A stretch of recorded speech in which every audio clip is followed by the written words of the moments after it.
I believe they're caught in the structural confinement of being a street gangster, somebody that's hard, somebody that's always in a kind of like a silent domineering position, to where you can't appear as weak or soft or even laugh. Like, you don't see the king laugh because it shows a vulnerability point. Laughing is related to crying. You can't seem weak. However, I'm somebody that, like, once I get caught, I'm like a hyper child. Like, I'm basically like I'm like a 7-year-old, and I get into these rants, and I say things that will definitely eventually get me in trouble, probably. Or make people think differently. Sometimes I say things in a moment of pre-stream that I don't even really truly believe. I might say something, I might be like, yo, I believe this. And I'm just saying that in a moment, but by happenstance and habitual nature of language, sometimes we say things that we don't actually truly even mean. You don't even know you're consciously lying, but it could be literally like you're on the phone. Yo, bro, I'll call you right back. You can hang up the phone. You don't actually know if you're going to call them back. Or be like, yo, I'm 2 minutes away. You're not a liar. You're not an asshole. You're not trying to deceive them, but that's what you're used to saying. It's like, that's where consciousness comes in, where people who are very sharp and have the ability to understand and take their time when they speak and be conscious of everything they say. I mean, that's the goal. That's why I look up to people like Khalid Muhammad, Malcolm X, Muhammad Ali, Alan Watts, Terrence McKenna, even I would say a younger in the prime Phil Valentine. Right now, it seems like maybe he's a little bit more influenced, certain sense, because the sources have changed. There was a time where people like Phil and these legendary researchers had exclusive access to information, and now that everything's caught up, and these Bobby Hemmett's and Phil Valentine's basically gave us everything up to this point. Now they're picking from the same stream that we're picking from, and it kind of devalues certain informations to an extent. However, back to what I was saying, like the fact that I'm doing this is definitely something that I didn't plan on. I feel like I'm being pressured into it by society and media and industry, and for the realistic fact that it's the only way that I can get fans, sell albums, and talk to people is by interacting with them like this. To a certain extent, it's somewhat invasive, and it takes away from the exclusiveness of what I say on my music. So if I say something absolutely profound in a state of conversation, and then I go to say something that's the same like that on a song, of course, it's in a different fashion, but I like to almost only pour when I drink or when it's needed. Like this age that we're in could potentially kill a lyricist. You know, there's artists. I remember when I didn't know anything about Erykah Badu, and that made it so great. I didn't see her process. I didn't know she was a regular person, and made her a deity. Made her like how I'm perceived in this picture. It deified her. But then once I realized that everyone had access to her and she could be just easily seen, the genius can be easily recognized on, Instagram. It disappointed me, and not her fault. It's society. It forces you to constantly be heard, and it changes your viewers to expect that. I expected that. I'm subscribed to some pages that if they miss a week, I'm like, yo, what the fuck? I need this. When there was a time where you'd rent a video and you'd have to watch that motherfucker every day because Blockbuster only gives you 5 days at best. And that was towards the end. Back in the days, if it was a new release, you get 2-3 days on that motherfucker. Come on, man. I didn't even mean to switch tones like that. I've been trying to smoke this blunt so long, but then I rant, get them ants in my pants, and start to dance. but only when I get the chance.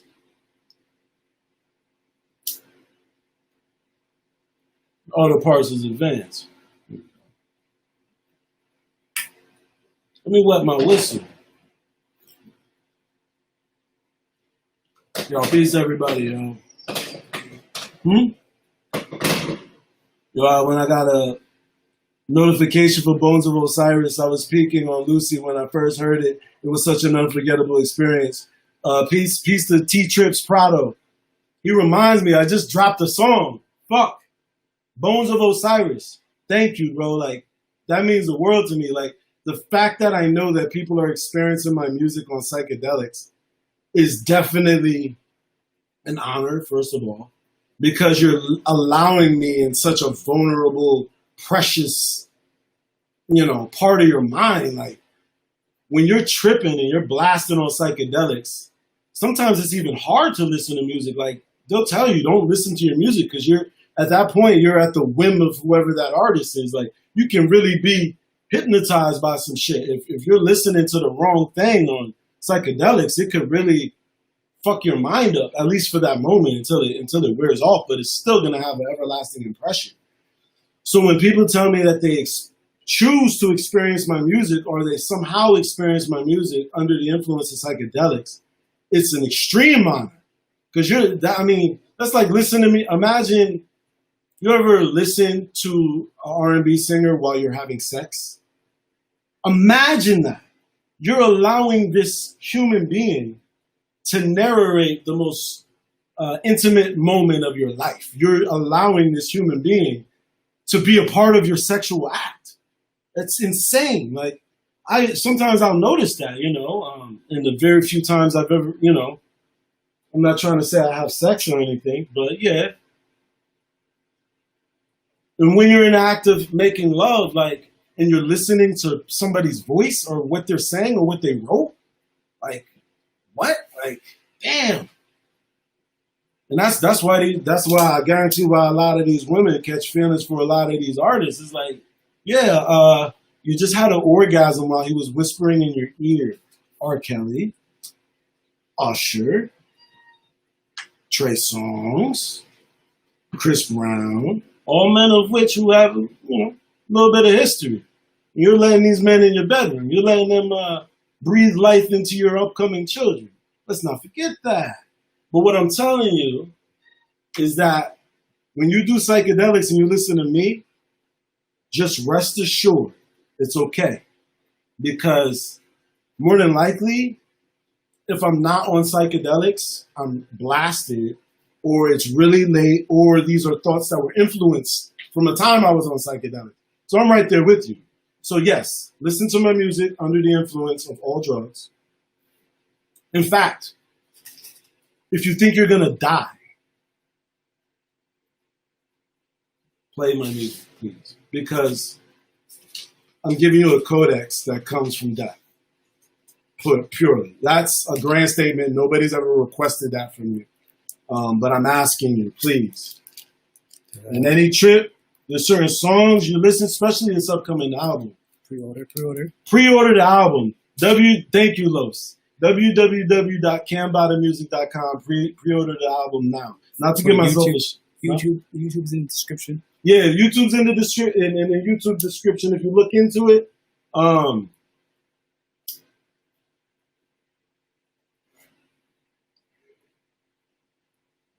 sorry. If you look into it, you can find my links and shit. Clearly, I just lost my train of thought. Pre-order album. Pre-order album, yeah. Listen to it all on drugs. So this album, it's called LSD. Lysergic acid diethylamide, right?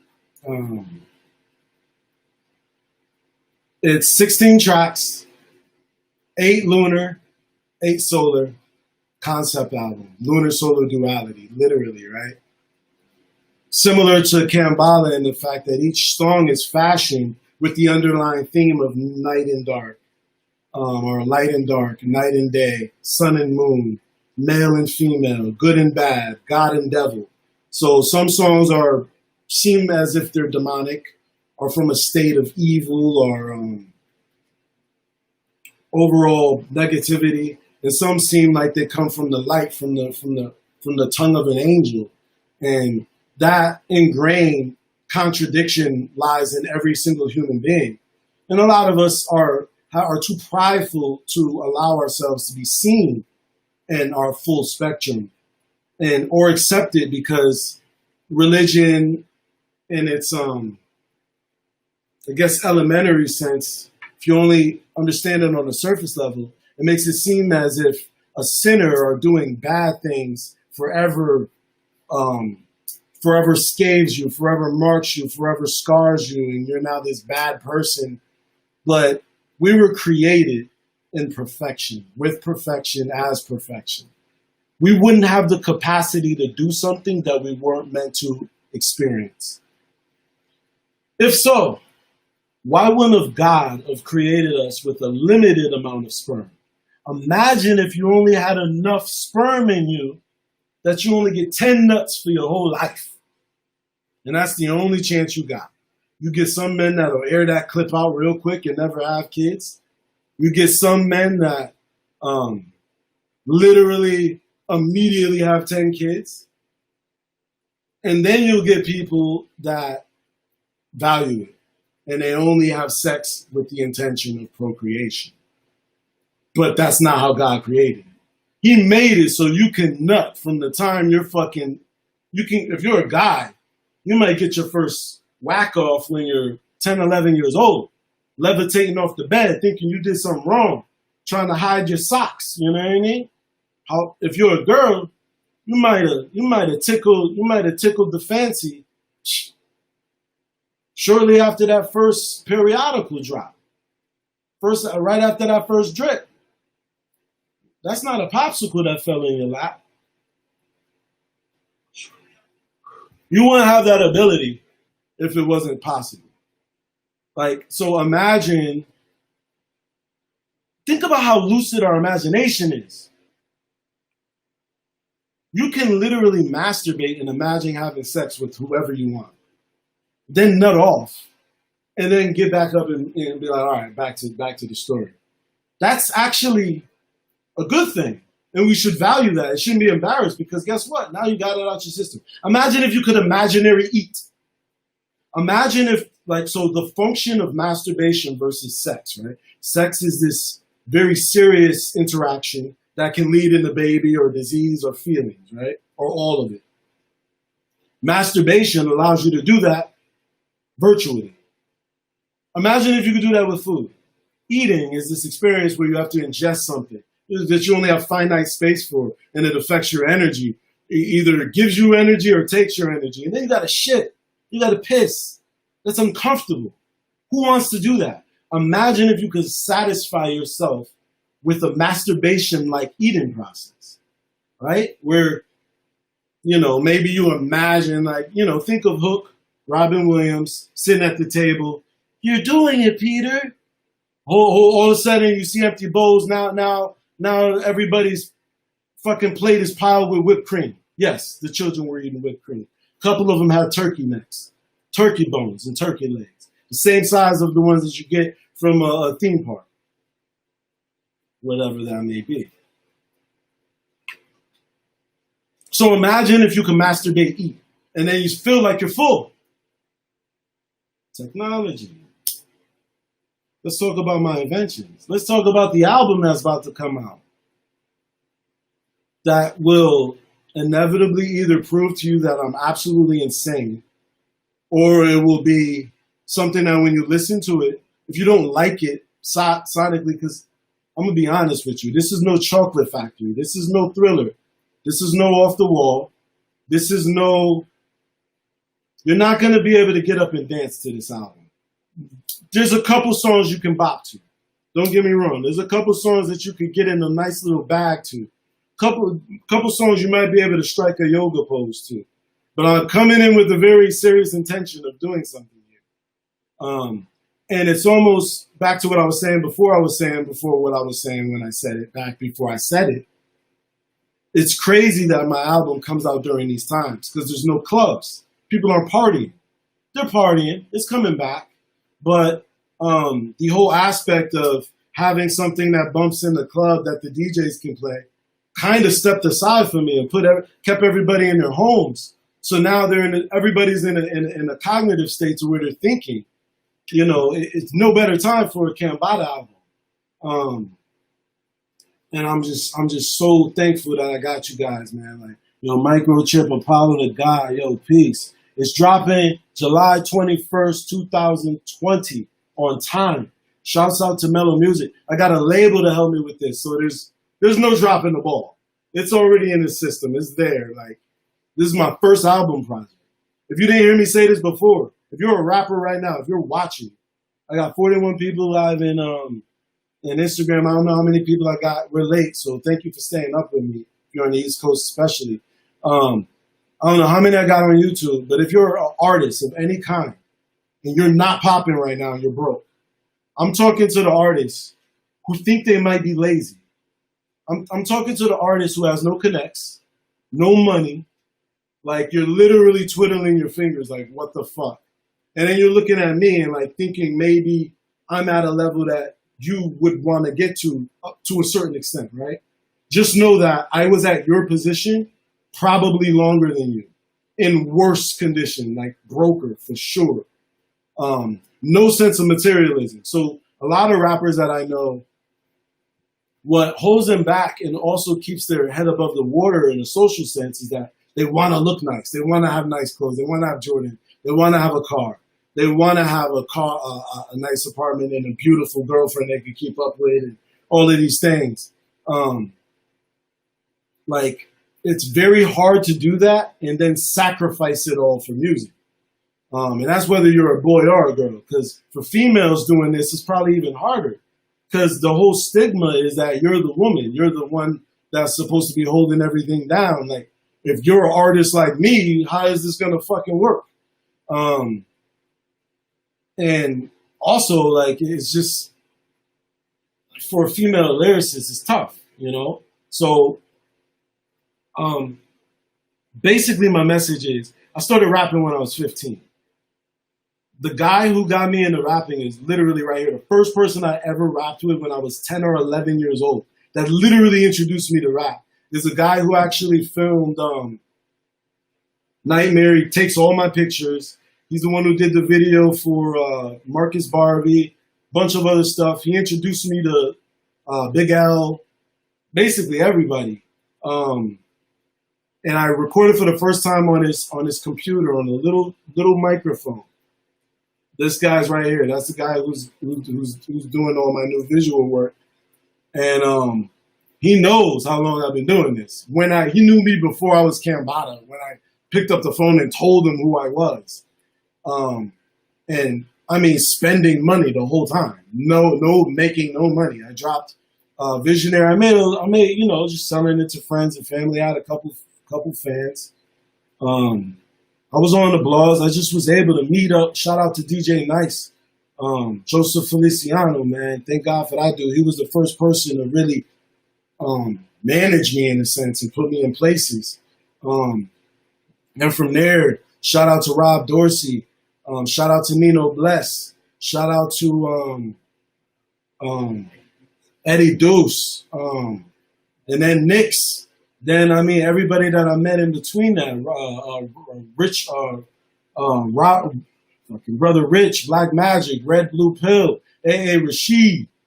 Shout out to Kepra. People don't even know who that is, but he was somebody behind the scenes that was some kind of weird alchemist and wizard that has some kind of foresight.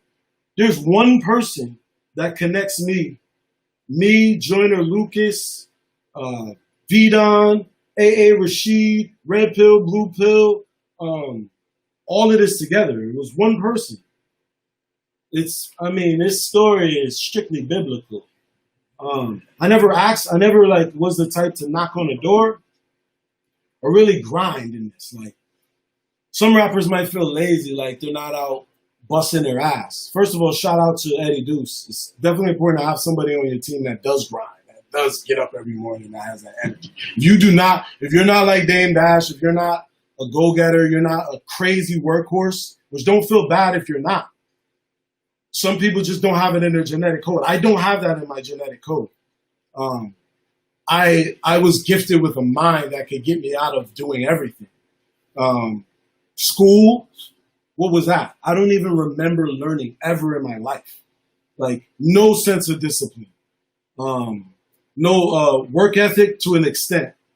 But very talented. So very talented, very good salesman, very intelligent. So when you're like that, and I'm sure a lot of you guys are, probably everybody that listens to me, in order for you to understand the language I say, you have to be like that. Don't let that be your crutch.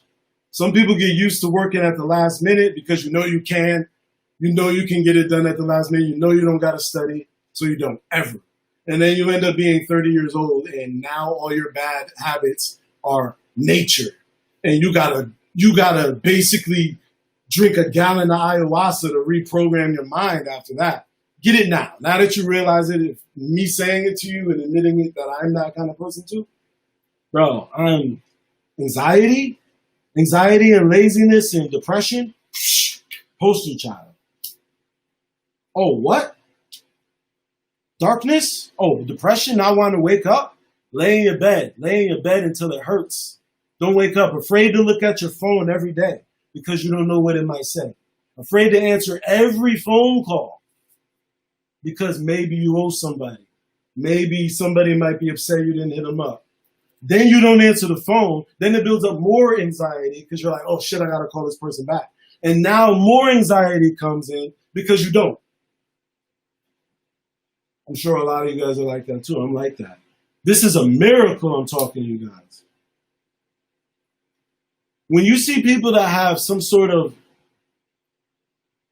ability artistically that seems extra, know that it comes with everything else, times 20. And sometimes it's better to be the experiencer. Sometimes it's better to be in the crowd. Sometimes it's better to be in the congregation. Sometimes it's better to be the consumer because you don't have to hunt. Is it easier to go out and slaughter all these cows and herd them and be the shepherd and the butcher and see the animals that you've raised die and then have to sell it off, or be the person that can simply purchase it and gather the entire culmination of the experience? Don't feel indifferent to me because you feel like maybe you're listening to me and I'm not listening to you. No. To get knowledge and get wisdom requires experience.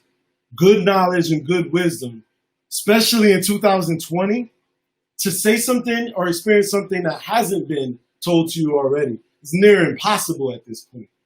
So to try to make a new wrinkle, good luck. Good luck, bro. And if you are, that means that you're playing with it. You're playing with the forces that I'm talking about. When they say sign yourself to the devil, sign your soul to the devil, yes. Exactly. You have to. There's no other way around it. You cannot sell music. Music is the voice of God. Music is the divine ability to manifest the most beautiful abstractions in nature. And you're turning around and selling it. That's the deal with the devil. That's it. That's why they say that he is the music, the god of music, right? Because it is the most tempting out of all careers on earth. Athletes have to practice and bust their ass, tear ligaments. You got to be a freak of nature to even be in the NBA or in the NFL, right? No shit. Yeah. But music, you're playing with the most intangible force known to man. And that's creativity and God. And when you use that and you take that, you have to be the most gracious. That's why gospel is all about God. It's so centered around God. Every song is in worship of God because they know some part of them knows that, oh, wow. What are the chances I was born with a voice like this? And what are the chances that me fiddling around on the piano, I got to write, I believe I can fly? You know? Why is somebody like that going through such darkness? Look how many amazing songs R. Kelly wrote. And then look, in turn, what he had to go through on the demonic level. Is that the bill collector? You know? to have extreme creation abilities, right? If everything is synonymous and holistic in the mind, that means that most of your high-level creatives also have a similar relationship with sex. It's either perverse or extreme. And those that can somehow balance that are divine. Those are Christ. You're Christ. Do we all have Christ's potential? Absolutely. We all know exactly. Or your intuition whispers the instructions every morning. You know every morning you're supposed to get up and eat healthy and work out. You know exactly what you have to do to be Christ every day. If you believe in it or not, that archetype, that template that's been explained to us since birth, it's possible that every human can do it. And it's very simple to say in your mind, oh, eat healthy. Be grateful, right? To pray. What does to pray mean? Well, essentially, where does it come from? Praying over your food, right? Predator prey. You're literally thanking what feeds you. You had to take the life of this deer. So you're preying on your prey. You're taking the pain out of it, right? You're trying to do it in a way that where you can only receive the good. You don't get the curse from now killing one of God's precious beings. Just know that you will be alive and die unless you take the life of somebody else. It requires you to kill to survive. And that's something that you have to understand, whether it be a plant, like, vegans, yeah. We're not killing animals. And we relate to animals more because they're closer to humans. They do cute shit. They have babies, they run around, and clearly are alive. Plants don't have the same organs, they don't walk, but they're still breathing. We still have to kill them. Or if you're a fruitarian, you're taking their offerings without killing them. But nature's gonna kill them. But they know they're coming back. So they don't really hold nothing against you. They know they're coming back. By you taking their fruit, you just made an agreement with the tree to spread its seed.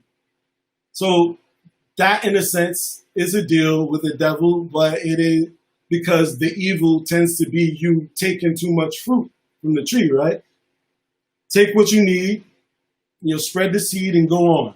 Also, by you making a transaction with a tree, you're exchanging breath with it. That tree's not nice. It's getting an even exchange. That's all everything is. Even my fans, you guys, my supporters. You're not my supporters just because you're nice. You want to see me win. There's certain aspect that goes into my research and my being here that sees something that you see as well. And I say it in a way that you would say if you were to say it.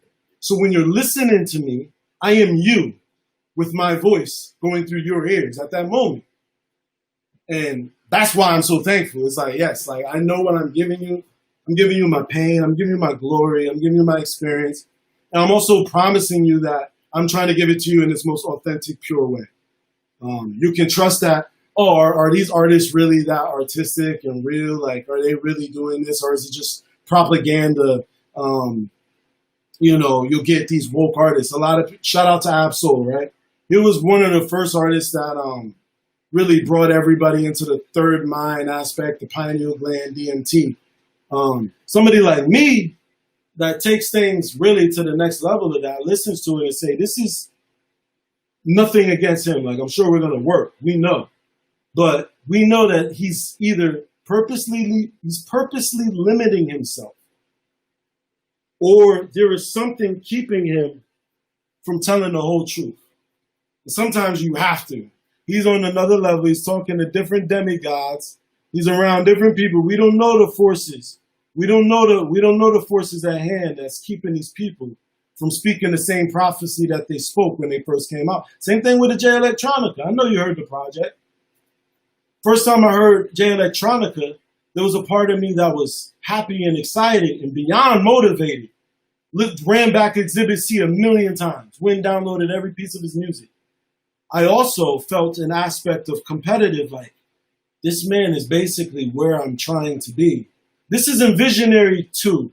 When I did Visionary 2 is when Exhibit C came out. And I heard it, and of course this man is more mature. He's been rapping longer. I mean, he's already been in the womb of Erykah Badu, who knows what he absorbed. He was under the tutelage of Just Blaze and P. Diddy. Shout out to Soul Messiah, me and Soul Messiah we've been building. And if you do not know who that is, you need to look him up right now. Shout out Grips. Shout out Sab Soul. Yes. Yo, if you haven't looked up Soul Messiah, please do. Shout out to Cy Rock, and you'll see what I'm talking about. But what was I talking about, dude? Welcome to my brain. Basically, like, I'm coming to tell you that this is actually an artist that does what he says when it comes to applying absolute dedication to trying to do something and say something new. Not just regurgitate information like a rapper does. Most rappers will do a historically based song or some kind of conscious song, and they're either doing something that's current events, which I do not like doing current events. Why? Because it's a refrigerator that everyone's eating out of. Or they're giving you some kind of historical reference points, which has direct relationship to something that they read. When you're listening to my music, what makes it unique and what makes you guys attracted to it is the fact that I'm giving you guys unique philosophy based directly on the extrapolation from the word. In the moment of me putting these words together, I realized this. Eureka. And I put it down. And that's the first time I heard or somebody else heard it. If I say something like somebody else and it was a similar observation, I can more so guarantee that I said it in a different way. When it comes to the actual organization of how I place my words and speak, I think of really good authors, like actual people who write. And this is where it comes in. When we talk about rappers as great poets and writers, we also have to go into the great poets and writers. And rappers are laughable in comparison. So let's be real. Whoever wrote the Bible and these Shakespearean authors are light years ahead of the writers that we've seen come through rap. Most of the rappers that we've seen have been people more so trying to get money, trying to change their life, they're trying to get attention, and they're using rap as a vessel. They're not necessarily on trying to aim to be the greatest linguist that the earth has ever seen, right? But that's what I want to get closer to. And it might not be me. It might be somebody that I influence that's younger than me. Somebody that's less, because it happens to everybody. I don't think that I'll be an exception to the rule. I've been studying why artists like Jay-Z and Nas and Eminem are no longer able to create like they did when they were younger. And the way that my career will inevitably go and the way that it is going might put me in a situation to where I'm faced with the same kind of struggle. And why is that? Everything comes from pure motivation, the motivating factors that go into why you're doing something like that. Why do you have to work so hard to make a time machine, right? But then once it's made, all you got to do is some upgrades. You don't have to work as hard anymore. Like, why would Jay-Z have to create another blueprint? He already did it. And we're almost selfish for expecting him to create another one. Like, yes, there should be a time where an artist doesn't have to sit in a room by himself by candlelight for 12 hours and, you know, sweat their fucking adrenal glands out, you know? The point is to perfect the process to a point that somebody that comes along at in the more advanced with the same goal at a younger age to advance it and evolve it. And as much as I'd love to be the end all be all, like there's a competitive aspect of me that I would love to die and be the person who holds the golden pen with the feather on it. Of course, everybody wants that. Everybody listening to me wants that. And thank you for even allowing me to say that without striking me, right? Or immediately challenging me. But somebody will come along, just like I came along, and be exactly what I'm talking about right now. They might be watching this. It might be children of the people watching this, which you should definitely start young men and women listening to my rhymes at a young age. Because if they want to rap, I did a lot of the work for them. Syllabic rhyme schemes, rhyme counts, You're going to hear different facets of songwriting techniques in my new albums. Tonality, rhythm control. A lot of people compare me to different rappers. I won't say anybody because I don't want to offend anybody. But when you compare me to a lyricist, especially ones that you've already heard, think about the crazy thing, Immortal Technique-ish guys. Okay, take that and then add all the syllabic rhyme schemes, add timing, vocal, hooks, songwriting, awareness, beat selection, reference points, and humor. Then we could talk, bro. If you're watching me, understand those things. And if you're a rapper and you're trying to advance, know that I'm giving you the nuances. I'm somebody who's not the most interactive, not the best at keeping relationships and communication. Actually, probably the worst rapper ever, right? To make it fair, at those kind of things. Like, if some of you guys knew who I knew and who I'm able to contact and speak to, and you also knew that I don't, you would be like, what the fuck is wrong with you, bro? If I knew 3 of those people my whole life, I'm the kind of person that I don't put those together that well. Somebody's going to come along that has my skill set, similar mind, especially after they hear it. They know the thing, they know the details, they can observe other rappers, immediately pick up their mechanics, and they're also on the ground. That's when the recipe will be complete. If you're listening to me and you have those other things, you're somebody that gets money easily, somebody that likes being fresh and clean and wearing the best gear, I don't give a fuck. I'm lucky I'm wearing this shit. Like, that's entertainment. Me wearing clothes is something for you to see. I don't see myself until I look in the mirror. Like, I'm bedazzling and embellishing myself for you, or to impress you, or to protect me, right? So clothes are essentially to warm me up or protect me from weather or shade me. That's why there's a brim on this yarmulke, right? That's what I see it as. And I put it together because I realize, like, I can't look like a fool. There may be females looking at me. I have to try to at least be somewhat visually appealing. There'll be somebody who's more intelligent, younger, better looking, loves wearing Michael Jordans, with a better work ethic. And I have to know that. And I have to be okay with that. And I have to accept that now. Because when I meet that person and I shake his hand, I know he's going to feel the same way I feel when I meet the people that I meet. The first time I met Lupe Fiasco, I was at BB King's. And I was lit, I was drunk, I was walking around. I think I was single, I was trying to look at chicks. I didn't realize what was happening.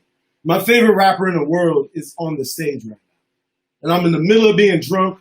I got shout out to Eddie Deuce, Crystal, BB King's. They always gave me free drinks. Like, I go in there, they treat me like fucking royalty. I look, I'm like, oh my God, I'm lit. Like, I get drunk so easy. Like, I think I'm drunk right now, and I've only drinking this much. I look at the stage, I'm like, that's my favorite fucking rapper. And when I'm lit, I'm ultimately confident, right? And I'm 6'3", I'm a big dude, so I'm walking through the crowd. The crowd looks at me like I'm supposed to be there. They don't know who I am. They literally open up. There's like 400 people shoulder to shoulder. They open up the crowd like I'm a security guard with an M16 and open this shit up like a Soul Train line. I walk down to the stage like Moses after he split the sea. Lupe is rapping. He's so thrown off by this visual that he looks at me. He's like, yo, what's up, bro? And I look at him. I said, you're a linguistic master. You're one of the greatest rappers and lyricists of all time. My name's Cameron Carbone, or Cambatta. I said, not Cameron Carbone. I said, my name's Cambatta, and you will know who I am soon. He says, okay, man, all right. And I knew. I looked him in the eyes. Hold on, I'll be right back, Instagram. Yeah, I looked. When I said that to Lupe, he looked at me. He's on the stage. And this is modern Lupe. This is dreadlock Lupe. And I've seen him live a couple of times, but this is when he was at BB King. And I'm going to remind him when I see him. Shout out to Mickey Fax, Daylight. He's been around. He's been surrounding himself with some. Mickey Fax, Daylight are two of the most incredible lyricists. There's not just me. You got Daylight, you got King Los, you got Mickey Fax. Like I said earlier, when Absol is in his absolute bag, he's there. Kendrick is absolute GOAT material, like beyond any of the names that I've even mentioned, because he's more of like a Andre 3000 read, to where he's a Super Saiyan songwriter and he doesn't care about the technique of rhyming. So he has no limitations of rhyming. I syllabic too much to be a Kendrick, right? We're back. We're filing in. I'm gonna go back to the Lupe story after this and why that has significance. Shout out to Empress B. Thank you for everything. You know, you always look out, yo. Ray Patrick, Brandon DeSimone, Maurice Palmer. Please, yo, pre-orders, www.cambattamusic.com. If you're on Instagram, I see it's filling in quick. Thank you so much. Yo, Yamana. Yo, that's sis right there, man. Damn, man. Yo, God bless you. Love you, man. If you guys know about my music, you know I mentioned JR. My sister Gigi's father is, who for a while was my stepfather, has other children, and at the time we were like family. And she's on here right now. I haven't seen her in years, man. This is beautiful. Thank you for accepting me. Thank you everybody for not judging me from my distance. Let me get back into this Lupe Fiasco story though. So I walk to the stage and I tell him very seriously, like, I recognize. Let's be real, Lupe Fiasco. If you're not familiar with his ability, prior to me on a grand scale, and I'm not narcissistic. I just know what I'm doing. Right? Prior to me, people like Daylight, to an extent, certain other lyricists, are probably the most literarily latent with literary techniques that you would find in, like, you know, Emily Dickinson or, you know, James Joyce books, certain levels of entendre and metaphor and allegory. And Lupe is the rapper who I saw do that and was immediately inspired to take that and institute it as a primary function in my rap set, right? Because when you're creating your creative player, I always went for somebody, like, because for a while it would get to a point where I just put 100 on everything. Because I want to do fadeaway three-pointers from 30 feet, and I want to do the between the legs dunk in 2K, right? I don't want anything to lack, essentially. Yes, I want everything to be on 100. But if I had to choose, I would go with speed, dunking, and three-point shooting. Strictly, right? Because I could get to my spot quick. I could jump. I could block. I could get to and I'll just shoot threes. I'll do 33 threes. As long as I have hops, too. Hops are bars. Bars are hops. Dunks are bars. Punchlines. That's a dunk. Three-point shooting, playmaking, all of that's lyricism, delivery, things like that. Lupe is where, because we had punching, we already had punch lords. Like, Cassidy in his day was a punch lord. Like, you turn on a fucking Cassidy mixtape and you know you're gonna get your head spun. Like, you know, you get sliced, you know, I spit like toxic waste, you get chopped like a chocolate cake. You know, Coke like a cola can. You know, I remember he was like, you're gonna die like Santa, you're gonna die like Anna Ross. And like, I heard how he used die like Anna Ross. And I was like, oh. And then I heard Cameron, he was using, you know, he'd be like, my closet's a pet cemetery, which isn't a typically constructed punchline. It's a statement that when you listen to it, it's metaphorical. It's a classic metaphor. Most people confuse similes with metaphors. Saying that your closet's a pet cemetery is a metaphor to where you have to know, okay, he's talking about the fact that his closet has so many dead animals in forms of clothing, because you have to say a pet cemetery is where dead animals are. A closet is where clothes are. There's clothes that are dead animals. This guy's a genius. Then he said, you know, thought it was a gladiator, you know, night eater and, you know, gladiator. When I heard him say that, instant shift. I remember the first time I was like, I got Illinois like Chicago. Yo, I'm going to Illinois. Shit, Chicago? Like, shit, can I go? Or it's Illinois, or Chicago. Shit, Chicago? Shit, can I go? But like, and I realized, I was like, oh, you can do that. So I took that. I took the colors. I took the punchline. I heard J.R. Ryder and almost fucking put down my pen.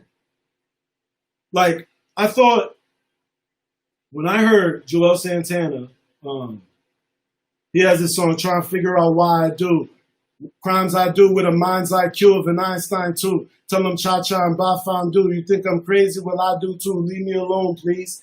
This was Joel Santana's, to me, his Hovey baby, to where he's speaking in this crazy liquid hyperbolic tongue. Joel's was doing that, bro. Joel's, this guy used to say, you get your tubes tied 2 times in knots and say crazy shit.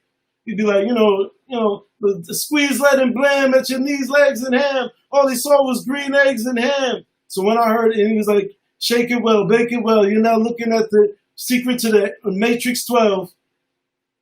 That, all these pieces, right? Lupe, he said, he was like, he would extend a fucking entendre for like, and you don't know where it ends. He'll bring a line back. I can't even quote him. They're so dope. Like, you'll be like, you see world, stick to the floors. Then I move comfortably and I look wonderfully. Like, see world blind, stick to the flow, or to stick to the flow. Got my dogs with me and we move keys wonderfully. Blind, so I'm hearing these, and because I could figure them out, because I could understand them on a receptional aspect from receiving them, I knew that all it took was back mechanics. And I could apply these same rules to other things. If I'm watching cars, watching people, cartoons, movies, as long as I have enough dual words that mean 2 different things in 2 different dimensions, I could tell 2 stories at the same time while describing something else. And the better I get with this, the more I can do in less time. And realizing that as an artist is level 1. We're talking about lyricism, right? So imagine you got all of that down. Now you got rapping. Rapping is the physical sonic aspect of what we call hip hop, right? So you have lyricism, which are the actual words you're saying. You can be the greatest lyricism and the worst rapper ever. Never land on beat. Like, I never really liked certain members of the Wu-Tang because I didn't feel like they didn't really care about the beat. In a sense, are we still in YouTube? Holla at me if we're still in YouTube. There we are. I would not like certain rappers just because they either didn't use syllables or they didn't ride the beat a certain way. Rapping is how you ride the beat. You can argue that a Lupe, a Nas, Cannabis are your greatest lyricists of all time. But those guys might not be the greatest rappers of all time. When you're talking about the art of rapping, you cannot talk about rapping ability with your mouth without talking about Twista, without talking about Tech Nine, without talking about Busta Rhymes. These are 3 rappers that when I understand my abilities as a rapper and I go and listen to them, I know that they're doing something that I don't do and I probably can't do in this lifetime. And I'm cool with that. As long as I can rap good enough, and then also have because now that we're talking about lyricism, rapping, then we got to talk about rhyming. Because you can be a great rhymer, a bad lyricist, and a bad rapper, and just rhyme your ass off. You know what I mean?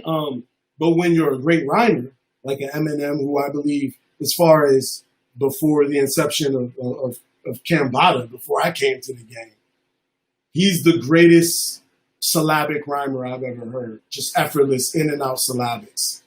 Mathematically, it's sound. And if you listen to my music, a lot of people don't even know what I'm talking about. The reason why the words sound as succinct and properly placed like a perfect Tetris puzzle with no gaps is because of syllabic counts. And if you can say the same rap in the same cadence with the same amount of flow and say the same amount of lyrics and still rhyme everything, Now we're talking about. Now we're talking about adding the level of difficulty that gets you respect, that can be measured. Because most people talk about greatness in rap, and greatness is an opinion that comes along with many different aspects. You can be a master that achieves excellence and brilliance and not be great, right? It's gonna take more for me to become great than it did for me to become a master and an excellent rapper.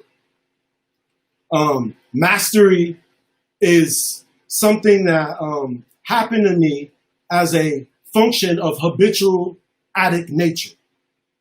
So if you have parents who are addicted to drugs, you might have an addictive personality. Rap, unlike anything else, constitutes in my life the same way that crack would, because of the gratification of the high I get when I get a bar and I score it, and then the high I get listening back to a song that I manifested, because it's all in your mind when you think, oh damn, what if I rap on this? Damn, if I rap on this, it could be fire. If I said this, and then you rap it, and then you say in your head, damn, if I could get this out, and then you get it out, and then it's the mix, right? Because you're still hearing it raw. Then it mixes and you're like, oh shit. Let me see if this sounds the same when I listen to it at home. And then it sounds the same. And then you're like, but maybe I'm biased to myself. And then other people say that this is fire. Now you're addicted to crack. Now you're addicted to crack. Because now you make a product that you can get high on all you want and also sell. And you only needed one to sell 1 million. You're talking about the greatest form of crack ever. There's no mistake that the crack epidemic and the rap epidemic happen synonymously at the same time, in the same place with the same people. It's the same thing. It's sugar. And sugar only lasts on your tongue but so long. And so do bars. That's why there's it's different than R&B, where you could get somebody that's less, I'm just going. If you're in any other form of music besides rap, the expectation is that you come out whenever you're done. Like, you might have a couple albums in a lifetime, because songwriting and singing and orchestration of music and musicianship takes longer. Great singers are harder to come by. Anybody on earth with a mouth can rap. So yes, 95% of musicians being born today will probably be rappers, because it's the path of least resistance. To become a producer, you don't have to learn an instrument. And to become a rapper, you don't have to be able to sing or know any music theory. So you're bound to stumble. And everybody's going to try their hand. And they might be good at it. And if you're good at it, it's very hard to not want to do it. You see the lifestyle. Rappers clearly are the only people that can work while completely on drugs and still become millionaires and not have to justify it and they be accepted. Snoop Dogg basically is immune to ever being arrested for smoking weed. Because if you're a police officer or anybody, no matter how racist you are, or how prejudiced or how much you don't know about rap, if you put Snoop Dogg in jail for smoking weed, it's like, dude, that's like getting mad at a bird because it's singing outside. Those birds were here before you and it's been singing the whole time. Weed has been legal for Snoop. Point blank. And rap is like, it's the most abundant. And I believe that there's some kind of spiritual aspect that has endowed us with this, because it's the unseen wants to be seen. And there's an aspect, there's more unseen than there is seen, as far as what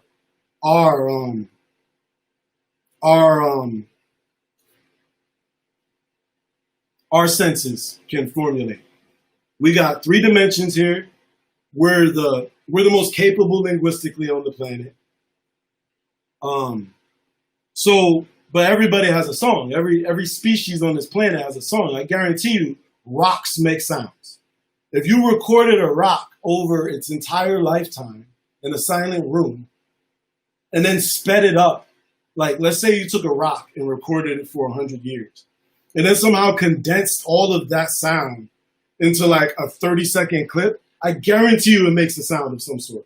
I guarantee you rocks are alive. They're just alive on such a slow frequency that they seem inanimate and completely solid to us. So we're only seeing bits of everything. Like humans are the mouthpieces of the spiritual realm. Like your spirit is using your body to talk. Your spirit. I was watching Bobby Hemmett last night, and he said something so profound. He said, "My spirit has never been here. It's never been on earth. Your soul has never felt the floor. It's felt an equation based on the sensories that the body it uses to interact here gave it. You know, it's basing its experience here on what it feels through its scuba suit. And are you really swimming if you're in a scuba suit? You can even feel the resistance of the water as you swim through it, which gives you the feeling of swimming. Kind of like a condom. Our bodies are reality condoms. Like for our spirit though. And our spirit is like the dick. And it never really touches the pussy. It gets the motion. It gets felt like kind of like a car. Like you're not on the street like the wheels are. You can feel the bumps in the road, but you're never on it. And I guarantee you, I can only guarantee you, I mean, you'll never be able to like, you know, catch me back on it because you'll be dead once you realize this. But I guarantee you that we are the show, us humans. This situation we're in right now is the show. This is the light that all the spirits are watching. This is the Colosseum. And that's why it seems so important. These things, these moments in our history, they have so much more impact and so much more meaning than the surface. This is Earth, essentially. Earth is obviously bigger than us, right? Like, you get in the airplane, you look at the city.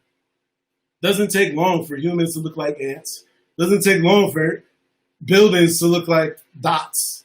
And then it doesn't take long for you to not see anything but water and trees. Meaning that we are very, very small in comparison to Earth. So how do you know that we're not just functioning in synchronicity to how Earth is feeling?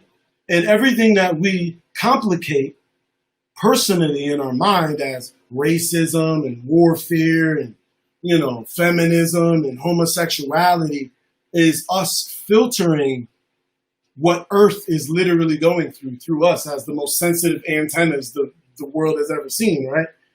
What if Earth is also going through a serious transition and all of our changes are just literally the effect of that? And we are literally just enacting. We seem as if we have a level of conscious control, but really it's like, you know, we're playing to the limitation. It's kind of like, have you ever played one of those Maze Runner games or those free runner games or even Crash Bandicoot when you're running from the boulder, right? So you're able to run in one direction and jump. So your conscious input here on Earth determines if you're going to survive the path that's set for you. You're already in motion. The destination is already there. It's just the fashion to which you get there is what you're in control of. And that we have to experience in real time based on our relative ability to experience time. So Earth, something, or even something that's been here and lives longer than us, like a tree. Our lifespan here, 70, 80, 90 years, if you're lucky, is literally a blink of an eye, right? To a point that most human life can be seen as redundant. It's like you were here, you were born, you had some kids, you ran around, you had a couple fucking barbecues, you know, you watched a lot of TV and watched a lot of other people living, and then you died. And we remembered you, got some pictures, but Bill from up the street, that's probably, other than the people that's still alive and remember him and have the want to look through a photo album, more than likely the universe from an outside sense will forget this person even lived, which is very depressing, you know, but I don't think it's that. There's more of a real deep solipsistic nature to what's going on right here. And it's like one organism with 7 billion eyes. But these eyes can get up and walk around and talk. And We are buckets of water that once they get re-submerged into the water, you're the ocean. There is no break. The transition is seamless. You die, you don't feel pain or regret. You have to remember pain, right? So it doesn't matter which fashion you die, right? That's why torture and even somebody that was hung sees the same darkness as somebody who died peacefully in their bed with their family around them praying on them. You don't remember it. And that's the beauty of it. It's also the trick, and it also makes it like a little less heavy. Because it has to make sense. It can't be. I remember when somebody was explaining Fortnite to me. I'm bouncing around, but I got some jewels for you. They said that you cannot purchase any competitive edges. So when you play Fortnite, you're in the game with everybody else, and no matter how rich or how good or bad you are, you're playing in the same realm with the same resources, with the same chance on the same time. And the only thing you can buy is more points to get more fancy shit. It doesn't get you any further. That's the same thing with Earth. This cannot be a situation where you can be born more intelligent, more beautiful, more physically gifted, and have a better chance at getting to the heavenly gates or meeting death's bliss than somebody who was born with a third level education in a cabin in Alabama, and all they know is their grandma and what their dad taught them before he died or something like that. Like, whoever designed this, whatever designed this, whether it's us or something greater than us, it made it in a way that everybody can figure it out. And it's simpler than it seems. And we add the color. They gave us the dots. The coloring book already had the drawings in it. We get to add the color. And yo, thank you, man. Lord Messiah, thank you, brother. I appreciate you, man. For the next verse, yes. Yo, listen, Anthony Carter, thank you, brother. The donations are flying in. Thank you so much. I am not a rich man in the sense of finances yet. It's coming. Oh, it's inevitable. I will be extremely wealthy, and you guys will know it. I will show it in the most reasonable of ways.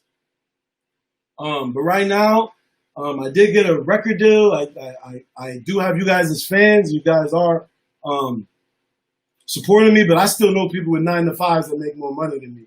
You know what I mean? I wish they were rapping. I'm like, bro, you got a house in a fucking, fucking George Foreman grill that flies, So all the money is needed and it's very well received, and it will always become rhymes. Every dollar I spent. If we're working on something right now and it's taking a while for us to come out with a verse, just know that you're special. And it's taking a little longer for your blessing. But the blessing will come, and I always know. In the back of my head, if we got business, every morning I wake up and I know that we got business.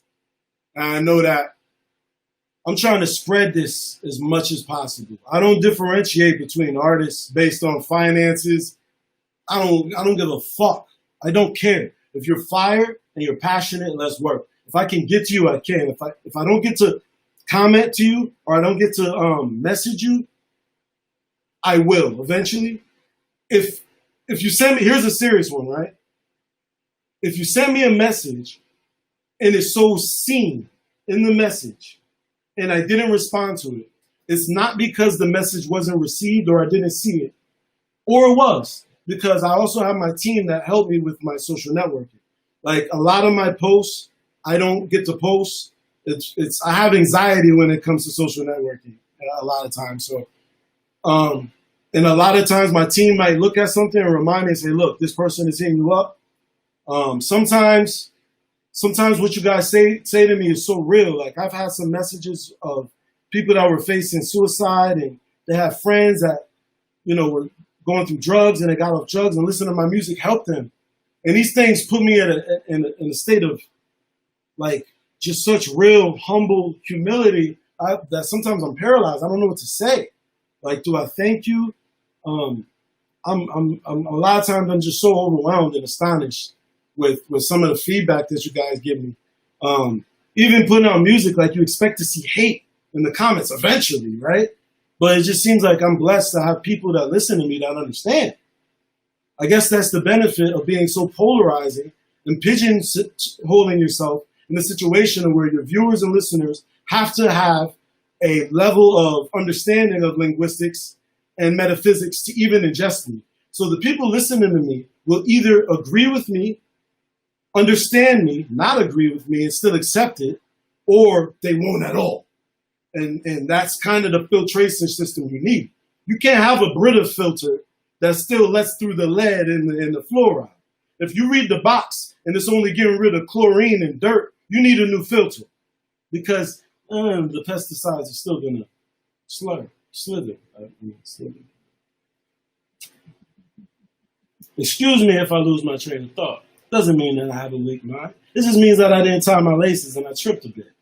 But guess what? Some of your best athletes as children didn't tie their laces, tripped and fell. Or you get so good at tripping and falling that now your reflexes will always save you.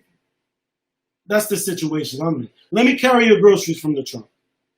What may happen is I might trip on the stairs. But guess what's going to happen after that? I'm going to catch myself because that second foot is wah, wah. Thorough. Absolutely thorough. Absolutely. Once I get in line, like I see some people who are thorough and I look at them and I believe they're more thorough than me. A lot of times it's in the way you dress and the way you present yourself, the attention to detail, the clean cutness, the intention of what's spoken. When I watch Khalid Muhammad or Muhammad, please look up Khalid Muhammad. I mean, embrace yourself, especially if you're not black, if you're anything but white. Listen to him and understand what he's doing. And I mean, if you're anything but black, still listen to Khalid Muhammad and listen to how he presents himself. This man doesn't say he doesn't, this guy doesn't slip. His clothes, the way he sits, it's like he knows exactly what's happening. And that's the level I want to get to. I know I have time, I'm still young. I'm still very childlike in a sense. I haven't procreated yet, so there's an aspect of my childlike irresponsibility that hasn't gotten checked by reality yet. Mm-hmm. So I can justify doing a lot other than my love for my family, my partner, my friends. You have to have some kind of social respect to be responsible to them. And especially if you get into some agreements and contracts. But when you're a man that doesn't have any, everybody's grown up or gone, it's like you really don't have a safety net on earth. Because what I'm realizing is that people that have children get blessed by the universe off rip. You're holding the abundance of a possible child in your hand. Hold on, my bad. I noticed that the people that I know that had children, especially at a young age, first of all, the parents of this generation are much better than the parents of my generation. So big respect to all the fathers out there. I honestly don't know any real deadbeat dads. I know dads who are separate from their children, but first of all, I don't know any crackheads, right? All of that's gone. Like everybody's addicted to weed. There's some people who are addicted to pills, but if they don't die, they generally get off because that's very hard to keep up and not die, right? But I know a lot of really good fathers, a lot of incredible mothers that are just beyond. And they're having, all these children are fucking geniuses these days. Like it's insane. And I realize that people who are parents get blessed by the universe. Because you know what they say, God protects the fools and the children. It also protects the protectors of the children and the fools. So when you are taking care of something else that the universe has responsibility for, like there would be no adult animals. Think about animals. This is how you know what I'm saying is real. If you want to find truth, cross-reference it with animals, plants, and blind people. Everything is, if it doesn't stand up to those, it doesn't work. Sexuality, beauty. Oh, would I love this woman if I was blind? what would my clothes be if I was blind? It would be protection. Everything should be ran through the filter of a blind man. Even your music, run it through the filter of a deaf man. If you could touch that speaker and still feel it, you did your job on the sonic level. But let's go back to fathers and the blessings, and the mothers and the blessings. First of all, a mother, right? We were talking about this earlier. Why do so many men just unconsciously put everything in their woman's name? Very smart. The woman has the child and has the universe aiding her in her survival. Because like I was about to say about animals, you would see no grown animals if they all died as cubs in their vulnerable state. They don't get a chance like us. They're out the gates, they're running and walking. They gotta be able to eat. Like, the universe endows animals with some kind of protective aspect, whether it be with their parents who, why would a male wolf want to even have a son? Like, they gotta have some kind of instinct to not eat their young, whether it be some kind of hormonal difference or whatever it is. The universe protects the women, especially when they're with child, and it protects the fools and the children. Men are very, very, very, very much so left in the cold, because our aspect of surrender and submission comes from accepting that. Comes from accepting that you need help. All of us want to be the man, right? So a lot of men will put stuff in the name of the woman because it's more protected spiritually. It's kind of goes into Luther Vandross. A house is not a home without your love, right? Any single man does not have a warm fucking house. You could be a rich ass guy, single, penthouse. Look at your furniture. It's gonna be minimalist. Your house is gonna be. The refrigerator might have some milk in it. You're going to have protein over the sink. You'll have a couple of chicken cutlets. You might have some Tropicana orange juice all the way down. You'll have some kind of water. You might have 2 or 3 spices in your spike wrap, right? The 3 that you remember that your mom used. You might have an iron. Who the fuck knows, right? That's most men are like that, because we know that every day, if you don't have a woman, there's no such thing as comfort. Comfort, the comfort, the fort of the come. What fortifies the come? The woman, the comfort. It comes there from the fucking woman, right? So when you're going through this path, that's another thing. You got to know where to make the sacrifice and where to give in, because it is.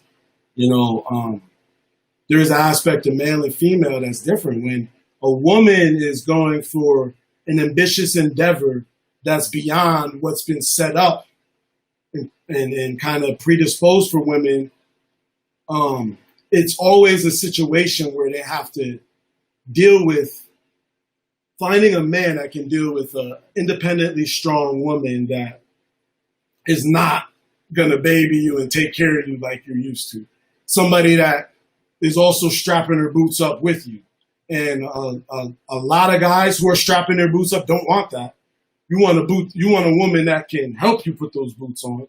And a lot of the times, a woman that is strapping up her boots doesn't want a guy who's going to be expecting to get their boots strapped up. So it becomes this situation when you're trying to become an artist or some kind of flagship creator, to where you are the one. And I'm surprised there hasn't been any female Christ stories. That's interesting. I guess it comes from the vulnerability of being one that can hold a child and having a vagina, which is to be penetrated. There is an aspect of the male alpha dominance that just comes from the fact that our impression in sex is more felt because we are the penetrators and the woman is the absorber. So it's or the receiver. So there is that aspect to where it's like, that there is that aspect of like knowing you're the breadwinner in the house, you're the woman, you're the genius, you're the all creator on both the business and the sexual aspect of it. But you have somebody that's putting something inside you, has the ability to potentially dominate you sexually. And then you have the women that dominate men sexually. And then that's a whole nother level, because now you're dealing with somebody who you can't please. There's no weak point. And women of the future, welcome. This is what's happening. Especially you see it in a lot of situation with Black women and women who didn't come up in a situation where I noticed with a lot of Hispanic women, the structure that I know. I'm speaking strictly off of my experience with women, and I'm generalizing, and this is strictly a stereotypical statement that came from my mind. So do not be offended by this. What I've seen is that especially if you're only the first generation here or the second generation, you've seen a family structure that more closely resembles one of a guy, a man who works his ass off. He owns a company. He brings home the food. He works his ass off. The woman is at home with the kids, cooking and cleaning. And it's not bad. They don't look at it as bad. They kind of embrace it because if you keep the house clean once, it's always clean. If you enjoy cooking and being an alchemist in the kitchen, it's not dehumanizing. And plus, you get everything bought for you. You don't have to go out and bust your ass and be on a roof, right? So it works. But we're living in a situation where these like American-born women, especially Black women that came up in a situation where there probably wasn't even a father, right? You grew up seeing a mom with 3 jobs. You didn't see that structure. There was really no respectable man around. And if he was, it might have been what you thought was the preacher who ended up fucking touching you or some shit. You know what I mean?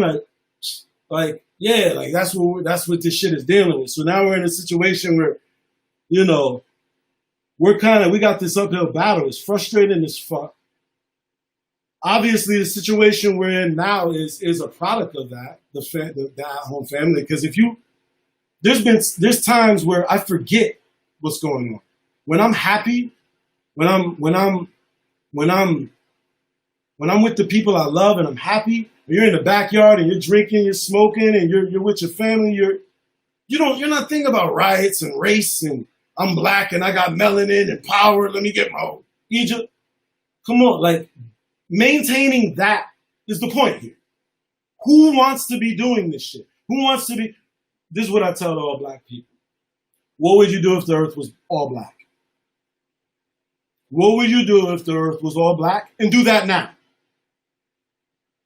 That's it. That's the secret. What would you do?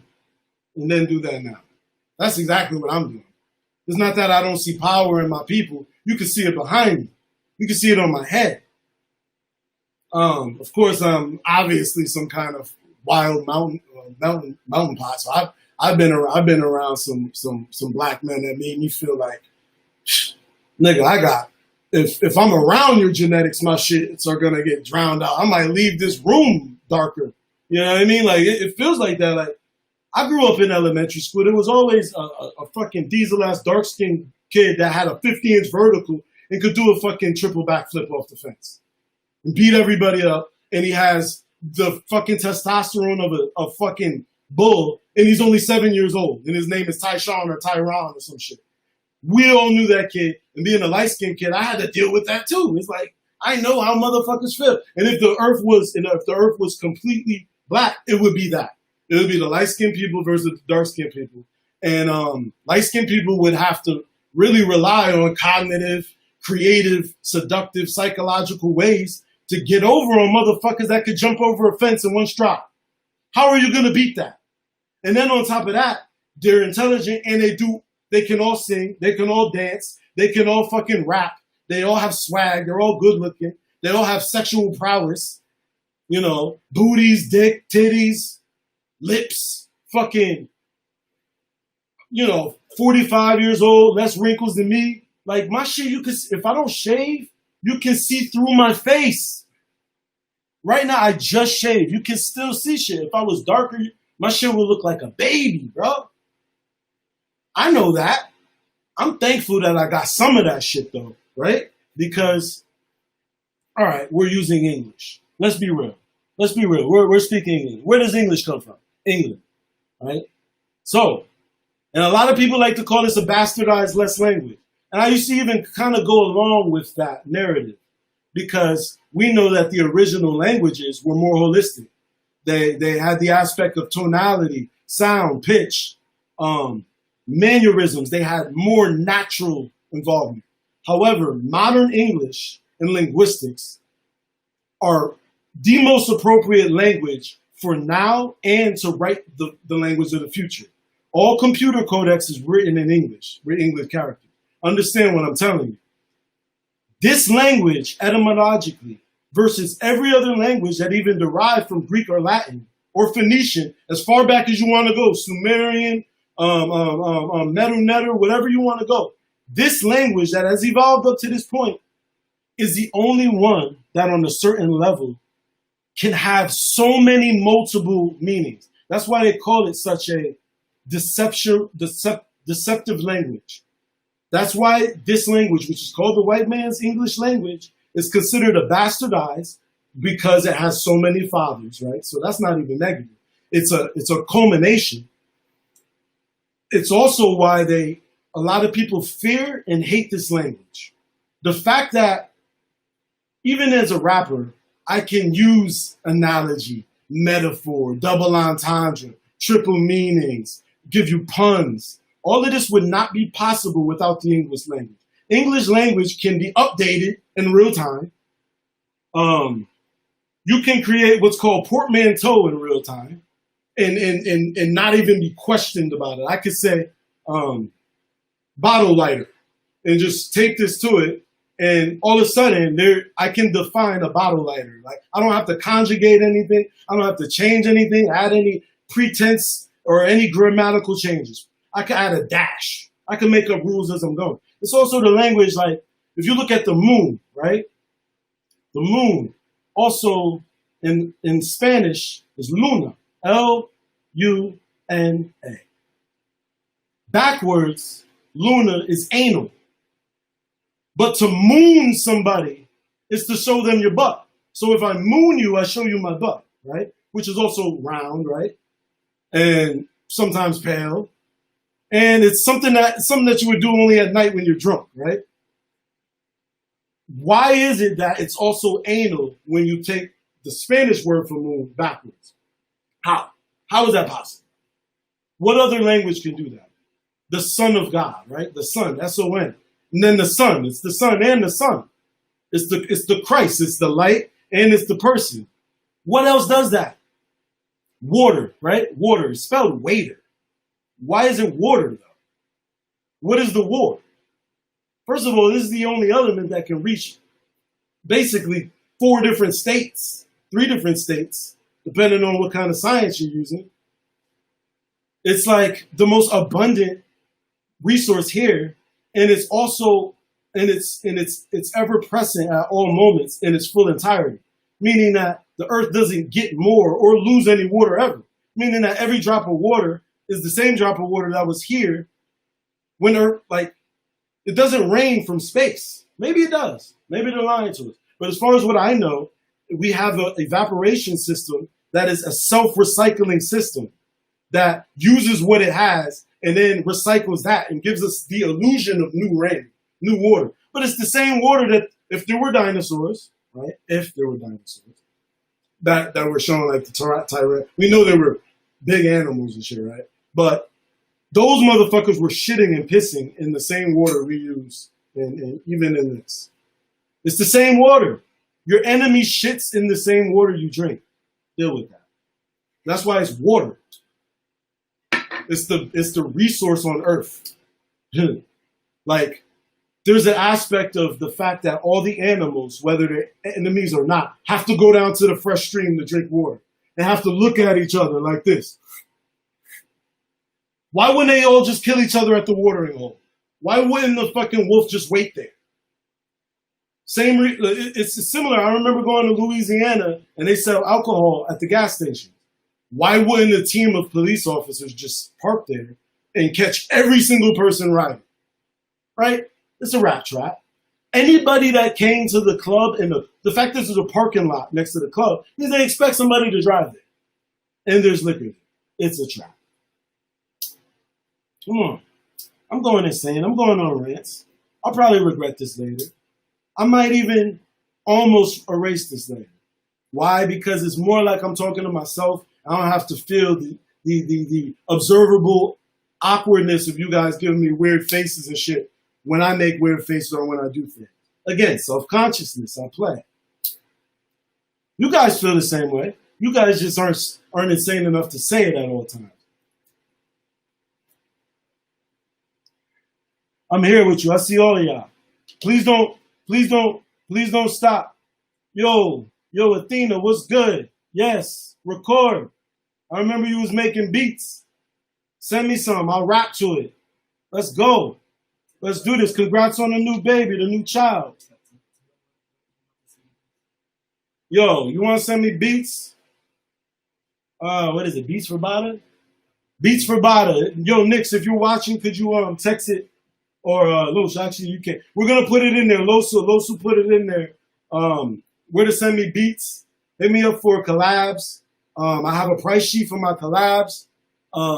If you want to work and you don't have a sufficient enough budget, we could work on a payment plan, like the same way you would if you're buying furniture in the hood from his pops, the Spanish dude down the block that owned the fucking furniture shop. That just you knowing him, he's like, yo, all right, just bring me back my payment. And because you respect him and you gotta go past every, you bring him your payment. You ain't never paid a bill in your life. But that hood furniture guy, you're gonna pay him back. Because if not, he's knocking on your door. He might not even have a gun. You just feel ashamed that you would do something like that. That's guilt. Some people attack people out of guilt because you don't want somebody alive that knows that you're whack. Come on, man. I'm just trying to breathe. I'm just trying to say things like clearly in my attempt to express myself, I'm using some techniques that come off as boastful and just arrogant, completely arrogant, narcissistic. That's how it sounds. The surety. Even the tonality, right?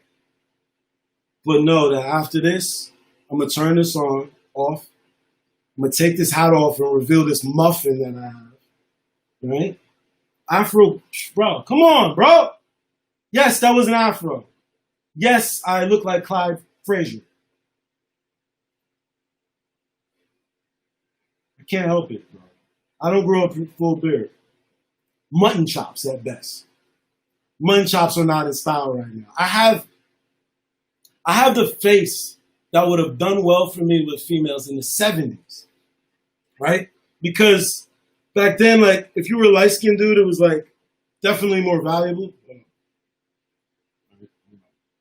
Yeah, right? I have a problem with symmetry in my face. Sometimes I see it, like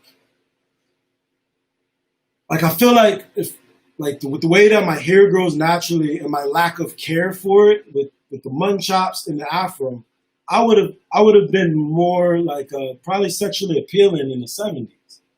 Except I would have had a problem with the bell bottoms and shit. You know what I mean? I would have known even at that point that was weird.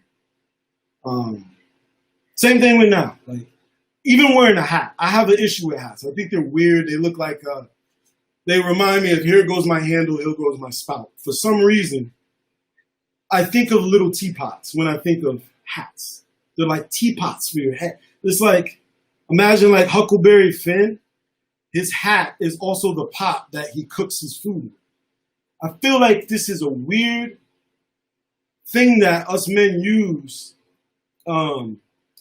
It definitely has an aspect of insecurity because it's this oddly shaped thing that I fucking put on my head. I have an issue with it. I keep doing it.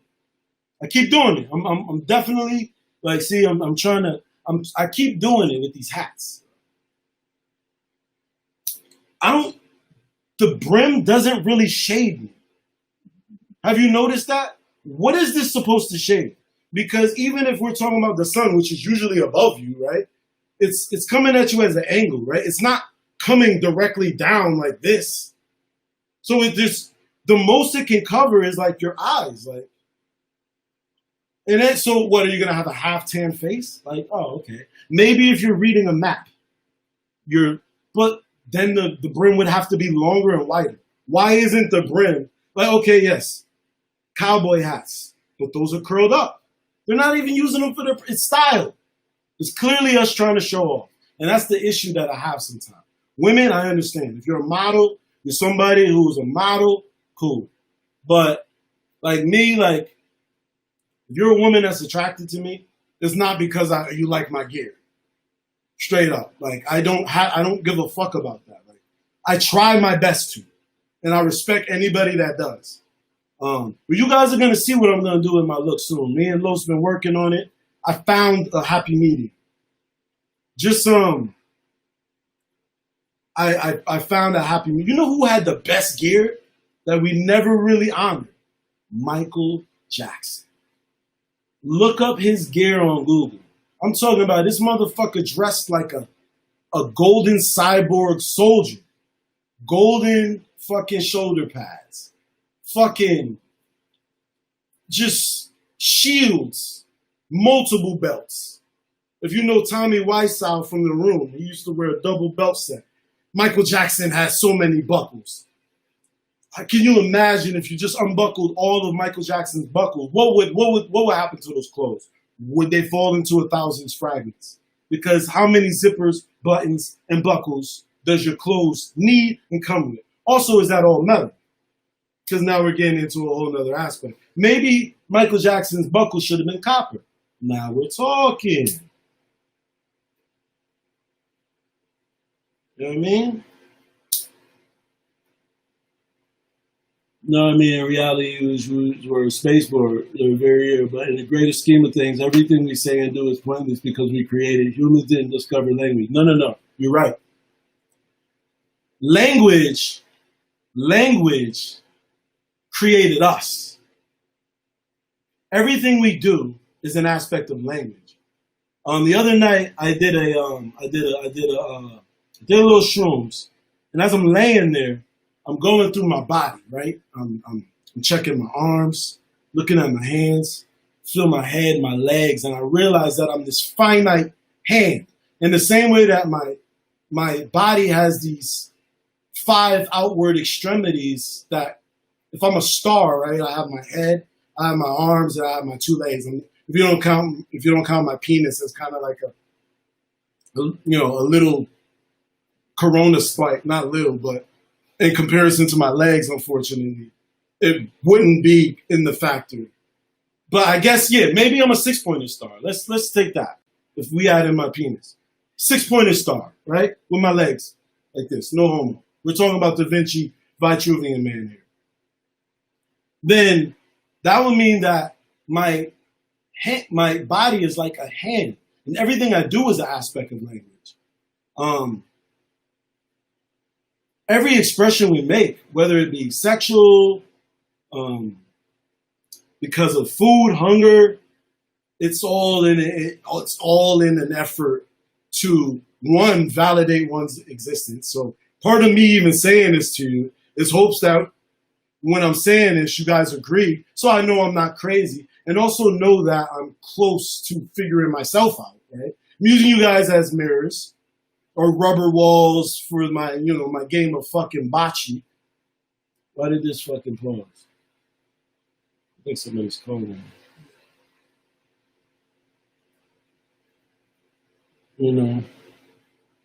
Mama, I'm gonna call you right back. That's my sister just called me. I'm gonna call her right back. They need me smoking. What weed am I smoking? I have no idea, man. I'm in New York. Everybody just says haze.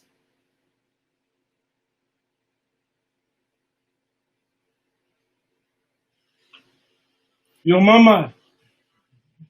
Yo, love you so much, sis. Let me call you right back. I'm literally live on YouTube right now. But it's the second I get off. You can see me on Instagram right now. I'll talk to you through there. I'm going to hit you right afterwards. I'll be off here in like literally 20 minutes. All right, love you, sis.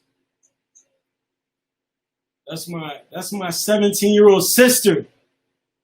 You want to know how real life is? I haven't seen my family in about a year now. Over a year. I haven't seen my physical family.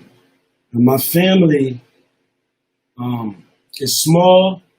See, I don't have my father's side of the family. I only have my mom's side of the family, which is basically grandma and grandpa's family.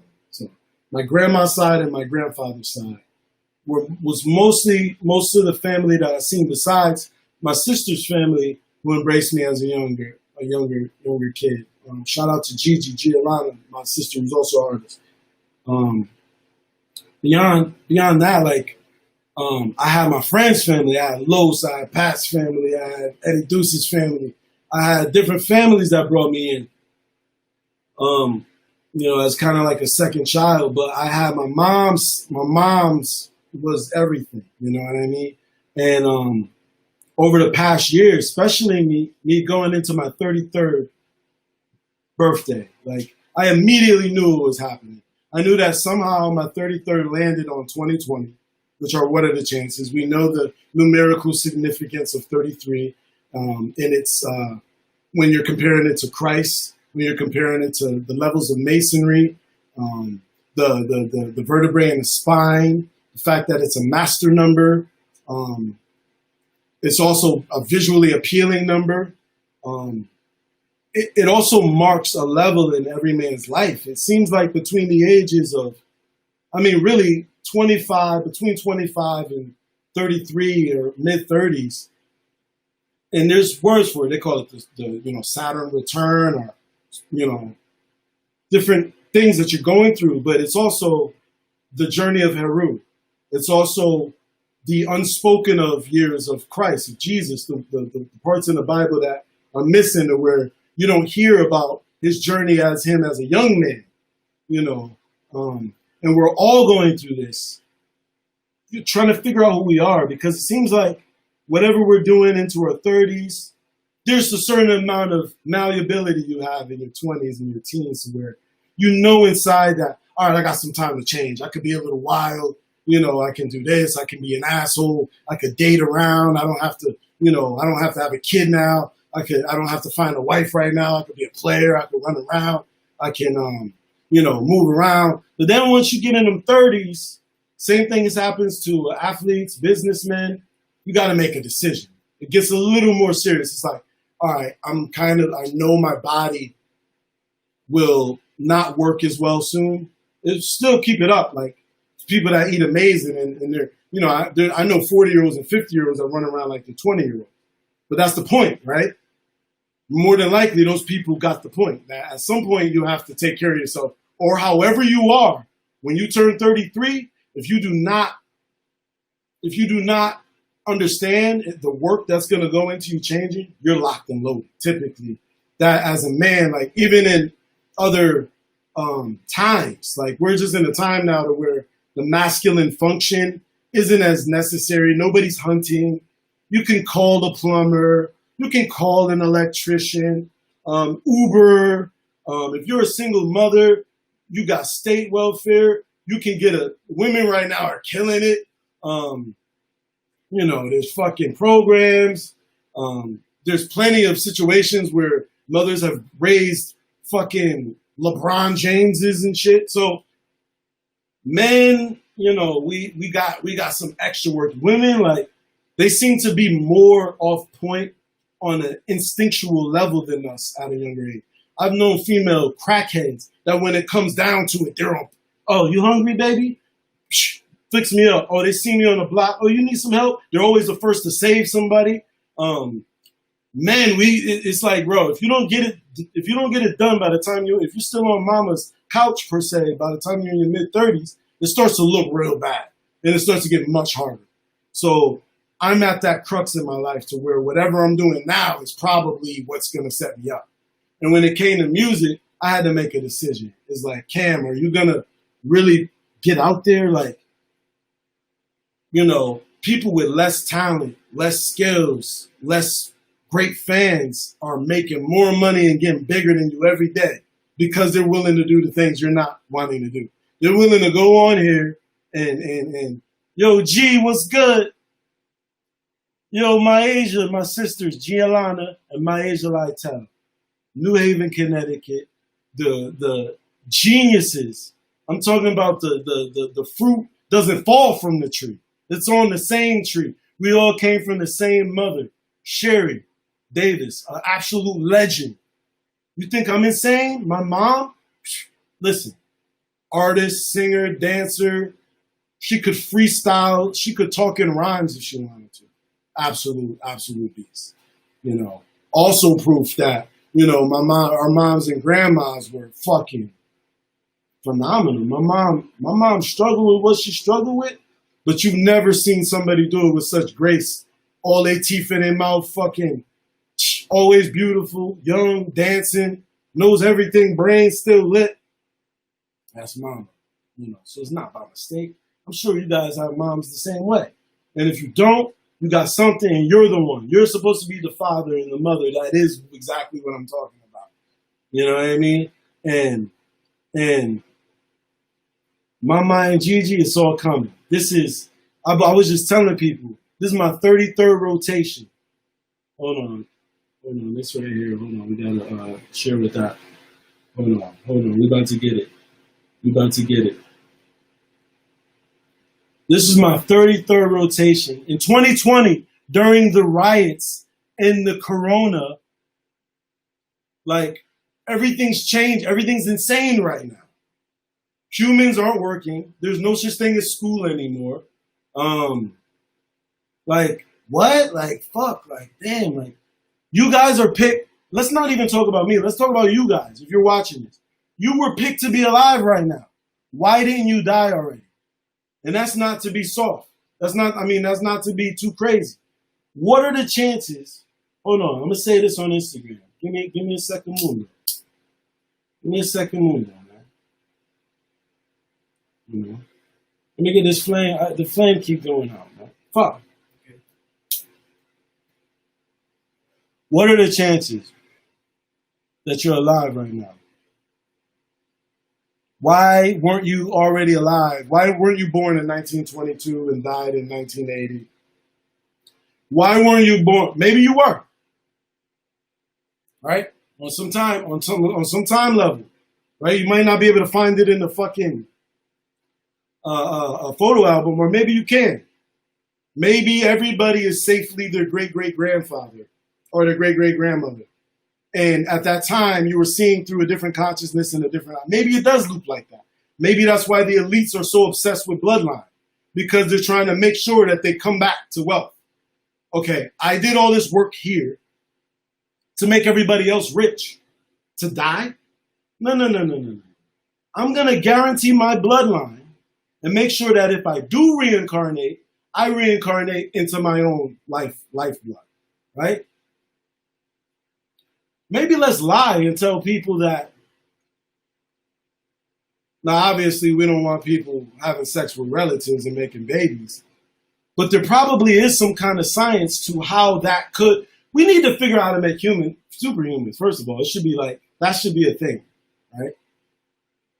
Why isn't LeBron James mixing his genetics with Serena Williams? I don't know. Why would she not pick somebody that could? To me, that should be a guarantee. I'll put that in the contract. Like, oh yeah, here's $1 billion. Also, I need your sperm. Also, I need your eggs. Because we need to make superhumans now. Let's make this work.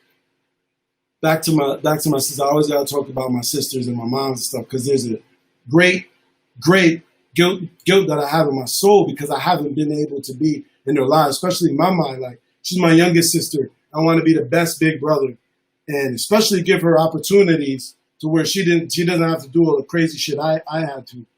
And that's coming. And it's right now. Literally, my fucking album is finally dropping.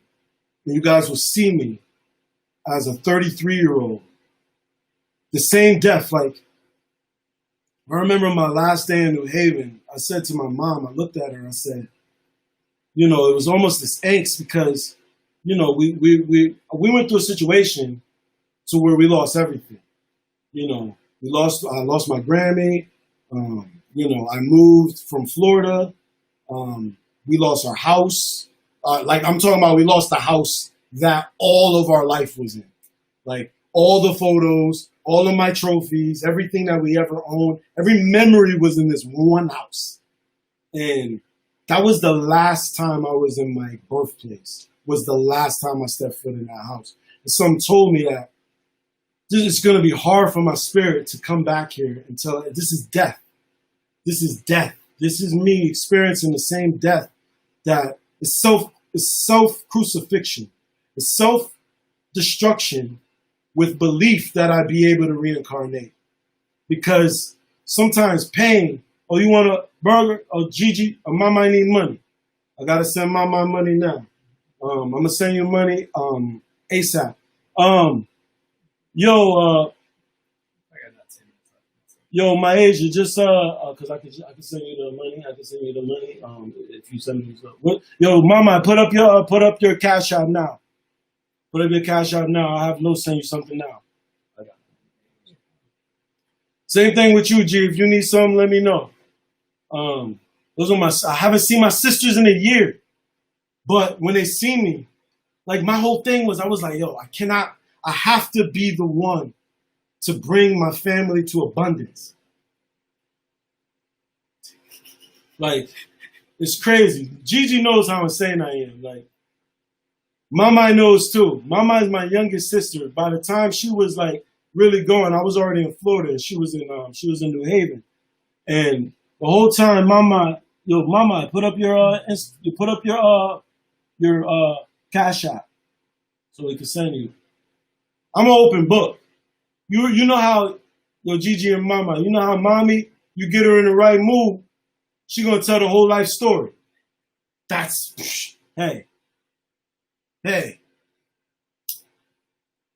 I'm just as insane. Trust me.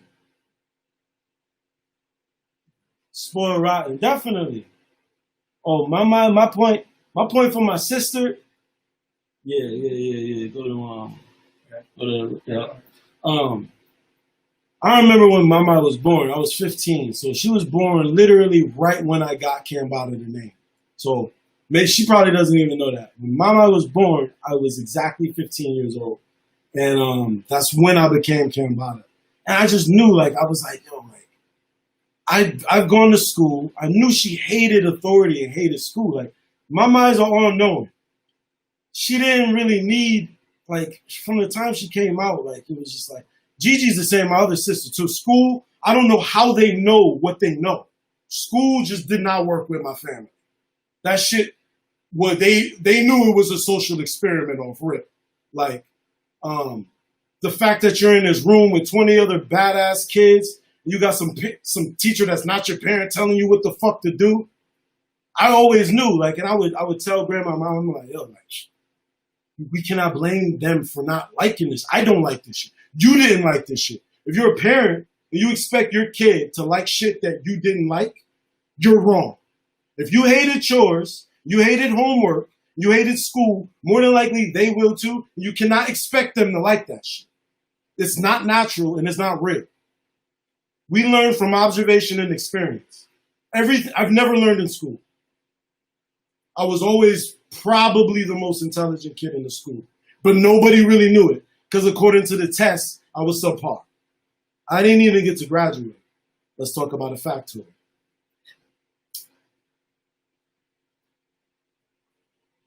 You sent that, Mama.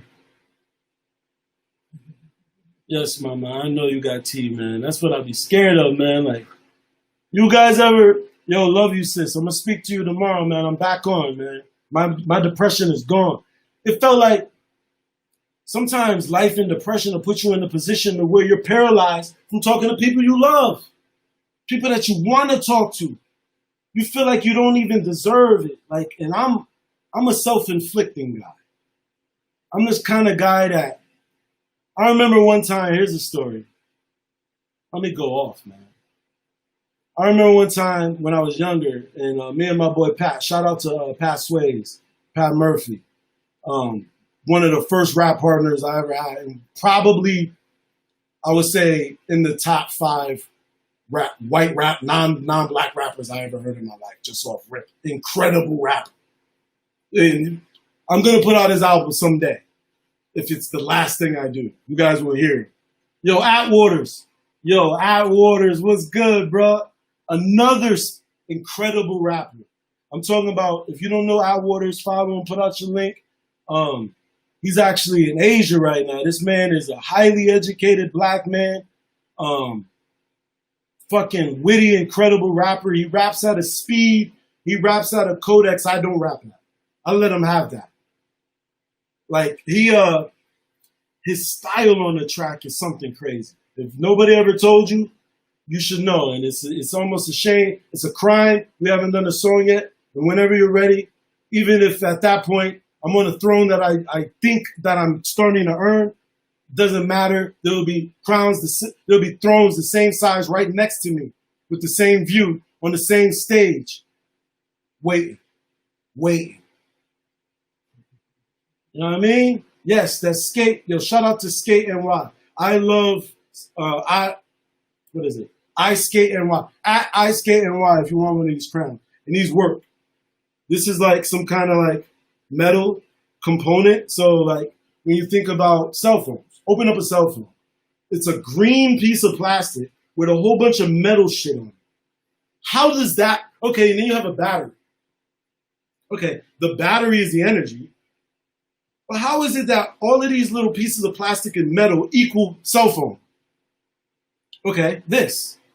Sun, energy, battery, energy, you know, us, our hearts, everything, energy, metal, between my fucking brain. And then leather, which is that cowhide, right? So now we're talking about the skin of the bull, and we're talking about the copper ore, from the ore. How do you roll the ore? That if you're saying ore, that means you got choices, right? If you're saying ore, that means that you're amongst abundance. Ore is also the stone or the rock that you forge the metallics from, including gold. So why is it called an aura? AU, right? AU is also the elemental representation of gold. Or the orgasm, orbit, oracle.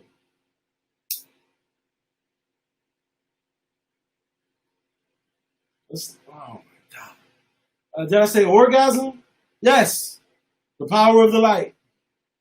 Why is gold gold? And why is that synonymous with the sun? Why is it synonymous with the Leo? Why is the Leo the sign of the sun?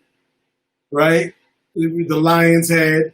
The mane represents the corona or the crown. Right? The rose, right? Violets and roses and violets, right? The color violet is royal, right? We're talking about purple and gold here. Prince, right? Prince, king, sacred. I don't want to give you too much cloth because then I'm giving away the clothes, essentially.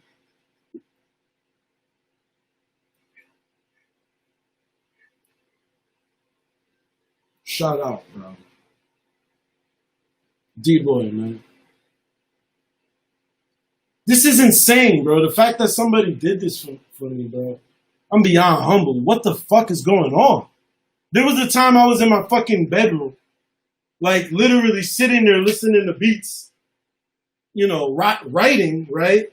I had a little voice recorder. I'm like, oh yeah, like fuck, listening to J.R. Wright or freestyle, and like, yo, like how the fuck am I gonna get to this level?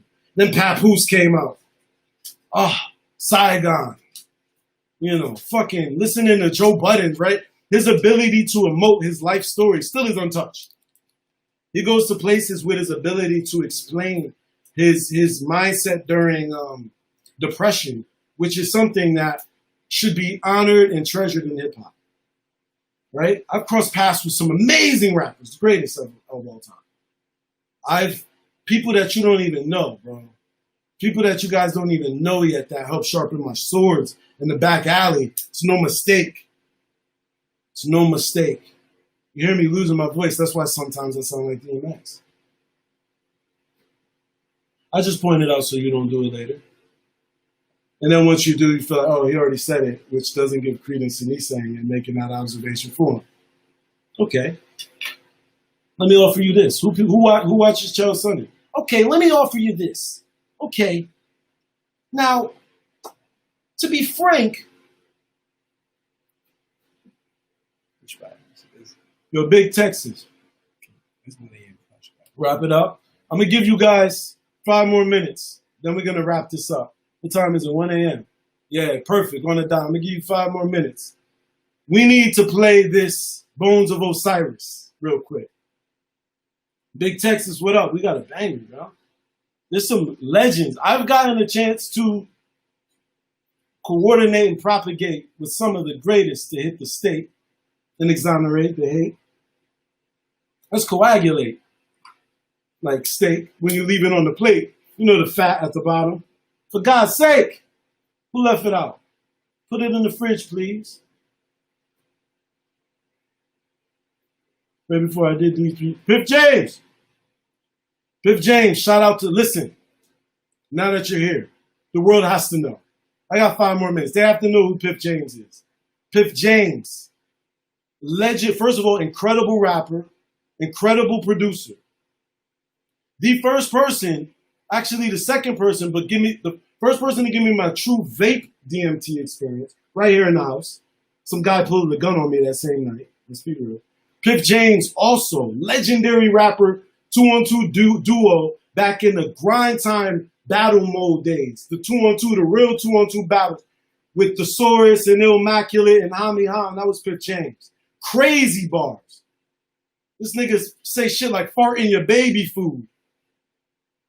Nigga say shit like, you know, staple a diaper to your body and make you shit till you die. You know, this nigga used to say shit that, whoo, that's Piff James, and he's on the album. Shout out to Lunar Solar. Shout out to Songbird. Shout out to eBay. Shout out to Nick. Shout out to Lowe. Shout out to Eddie Doo. Shout out to Red Pill. Shout out to Rich. Shout out to everybody that produced on the album. Kenny Buttons. Everybody, man. Shout out to Heretic. We got something crazy. Yo, Piff James, I've been meaning to call you, bro. I'm about to get a new number. I'm using other people's phones. You know me, I'm off grid. I'm insane. As soon as the camera's off, I go back into Rain Man and I become an autistic boy with Asperger's. Not burgers of the ass. I'm talking about murders from the past. I come back in the Burgundy Alaskan truck, which was a Yukon Denali that just passed. I'm in the lab. I got the ride. I'm about to slash his ass. I had a whole gaping hole or a gash. Hey, first, second, third place, I don't care as long as I'm not the last. I'm gonna play Bones of Osiris, produced by Troop. Listen to this song, and please, like, listen to this song. Like, I feel like it's under, like, I'm thankful for the response. But I feel like if this same exact song, Bones of Osiris, yo, thank you for the pre-orders. The same exact song, Bones of Osiris, was on the album with Jay-Z and Jay Electronica, and it was them saying it, it would be the greatest. Like, these bars, just listen. I'm a fan of this. After I do it, it's not me. I don't know who's doing it. It could be this, you know, the ghost of Christmas past. Who knows? I get to say it, but listen to this shit and then, like, just try to absorb it. Like, this is happening in rap. Hold on. It's like, we've been, you know what it is, bro? Like, we've been asking for something so long. When we get it, we don't enjoy it as much because it's here. You know what I mean? I always look at everything as if I was dead. You know what I mean? Like, it's dark. But I hope that when I die, right, which who knows if it'll be sooner than later. I hope, yes, Maya, 2 more minutes. She's on point. You can't, listen. You tell her, listen, I got $1.01 for you tomorrow. And you're a penny short, she's going to check you. My little sister got more heart, listen, than anybody I've ever met in my life. She's a definitely return from the past. But Bones of Osiris, we're about to play this. Mama, I want you to listen to it too. I know, like, my shit is still weird out. Still weird. You know what I mean? Still weird. Like, I say the stuff that cringy. It's cringy. You know? I don't even know. The sad thing is, like, I'm from New Haven. I don't even know how many of my fans are actually my friends from high school and shit like that. Like people, I don't even know if they even embrace me or know of me as a rapper. Like, it's weird. It's weird to even say you're a rapper, like a real rapper. Like, sometimes I'm like, yo, like, I'm a rapper, right? What makes it, like, I think being is getting a consistent 1 million views on your page, and until you're at a point to where, like, everybody knows you and, like, they got you on the list, like, it feels like you're still on the come up, you know, but I like to think about it as like, I'm here. It's just that not everybody knows it yet. And it's going to be a very word of mouth thing. Cause I'm not going to give you guys much help. I hate current events. I hate trends. I hate hashtags. This video right here, it has Black Lives Matter in it and stuff purposely. Clickbait. Yes, absolutely. Propaganda. 100%. This song correlates on a metaphorical level with the happenings of now. Bones of Osiris. Who knows the story of Bones of Osiris or Sword, right? His brother Set killed him, scattered his body. Somebody mentioned that there's a whole lot of different versions of this mythos. One of the versions is 42 pieces, which happens to be synonymous with the amount of laws they are in a negative confession, right? 42 negative confession. It's also Kobe Bryant's number backwards, right? But we're talking about the Bones of Osiris and who united them?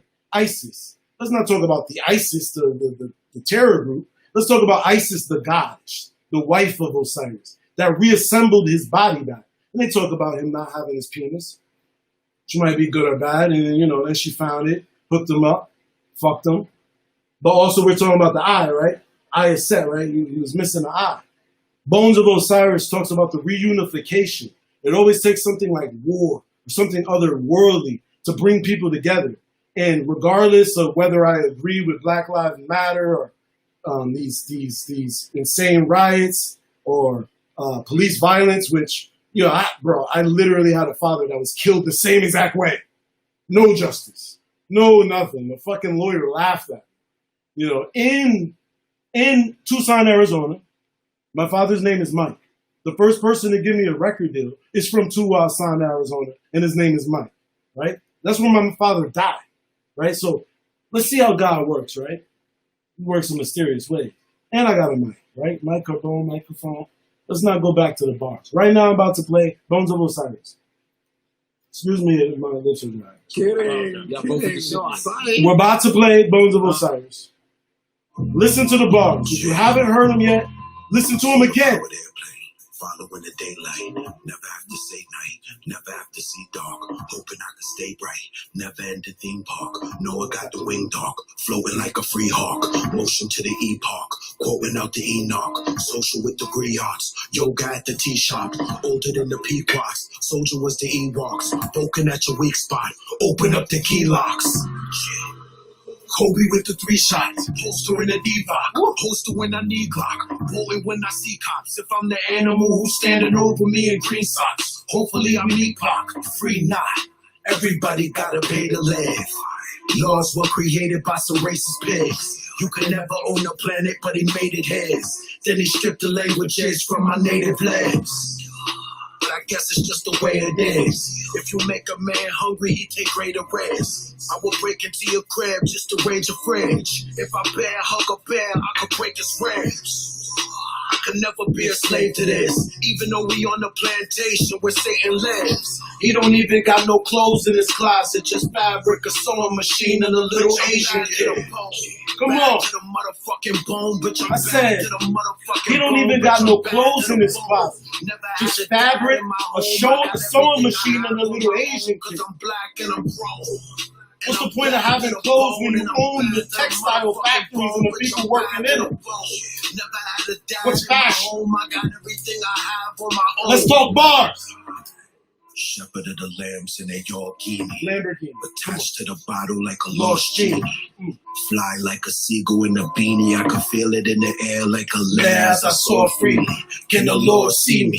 If my eyes are windshields to my soul, my song is a long squeeze beyond 3D. Psychic went blind trying to poem read me. Jack you in public, you all pee-wee. I'm an addict, but I'm functional. A habit's only bad if you ain't punctual. Only in the midst of chaos am I comfortable. Religion works cause human beings are gullible. Me talking business, have a brunch with you. Talking metaphysics, smoke a blunt with you.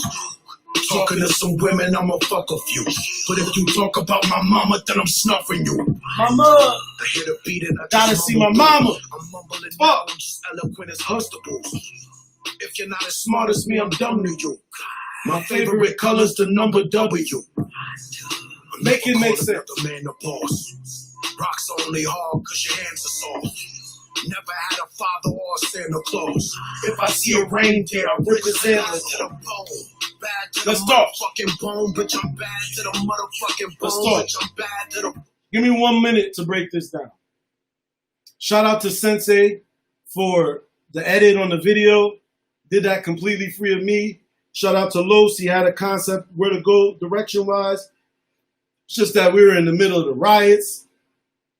I never sleep right, but before things, like if I know I have something, I won't be able to sleep for fucking 90 days. Not 90, see, another ridiculous. I won't be able to sleep for a couple nights if I know something is coming up.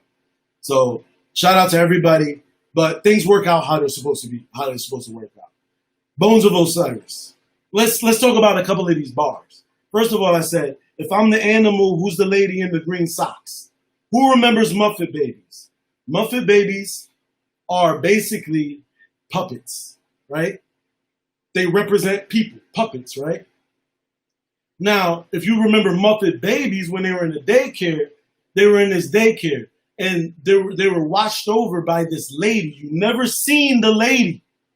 So imagine the Muppet Babies, one of them being Animal, which was the most feral and the most wild and the most truest to form. He was the percussionist, Animal.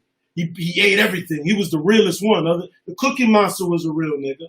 The Count Dracula was a real nigga. Big Bird, our first example of transsexuality. Elmo, innocent child, pedophilia propaganda. Grover, weird guy who could also be a serial killer. They used to wear the fucking Superman, insane. But I said, if I'm the animal, who's the lady in the green socks? You see the lady come in, and that's the lady. You kind of like the teacher in Charlie Brown. There's no parental figures in these shows. Charlie Brown and what's the other one? Muppet Babies, point blank. Like Muppet Babies are supposed to be these magical, naturally occurring anomalies that are like these weird animals, and somehow this being who's a lady with green socks is their god. Now let's talk about them socks. Have you seen Wizard of Oz? Did you see when that house landed on that lady? Did you see them sharks in that socks? Do you know about the Emerald City? Let me slow down. Then, I said shepherd of the lambs and the Lamborghini. Just real quick one. A shepherd of the lambs, Lamborghini. Shepherd of the lambs and the Lamborghini. Attached to the bottle like a lost genie. So the genie that's in confinement is in the lamp, right? The lamp or the lamb. Really, lamp is lamb, right? Because it's the light of God. And that lamp is just a lowercase b flipped over. Let's not play with these words, especially with me, right? The Lamborghini, right? Which is also, let me move on a little bit more. Then I said, eyes are windshields to the soul, and my song is a long squeegee. Essentially, this is the absorption of the tears. This is my tears in sonic forms. This is the most complicated, most beautiful of cries, which is the song of man, right?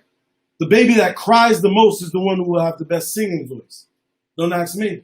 Why do you think all these little girls can all sing off rip? They're the ones who cried the most, exercising their vocal cords at a young age. Us boys, we're more pent up, right?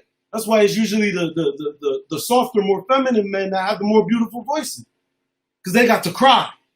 It was the boys who got whooped. They didn't get to cry. My songs are my tears. Crying is weird for me. I do it and it's like this, I can't even scream anymore. I lost the ability to scream, which is a high note. Let's talk about falsetto. So let's move on a little bit more. I said, Mama, I'm coming.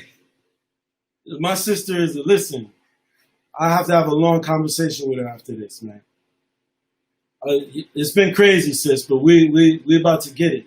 Please, I'm talking to the fam. I got my family on here. Y'all know how open I am with you.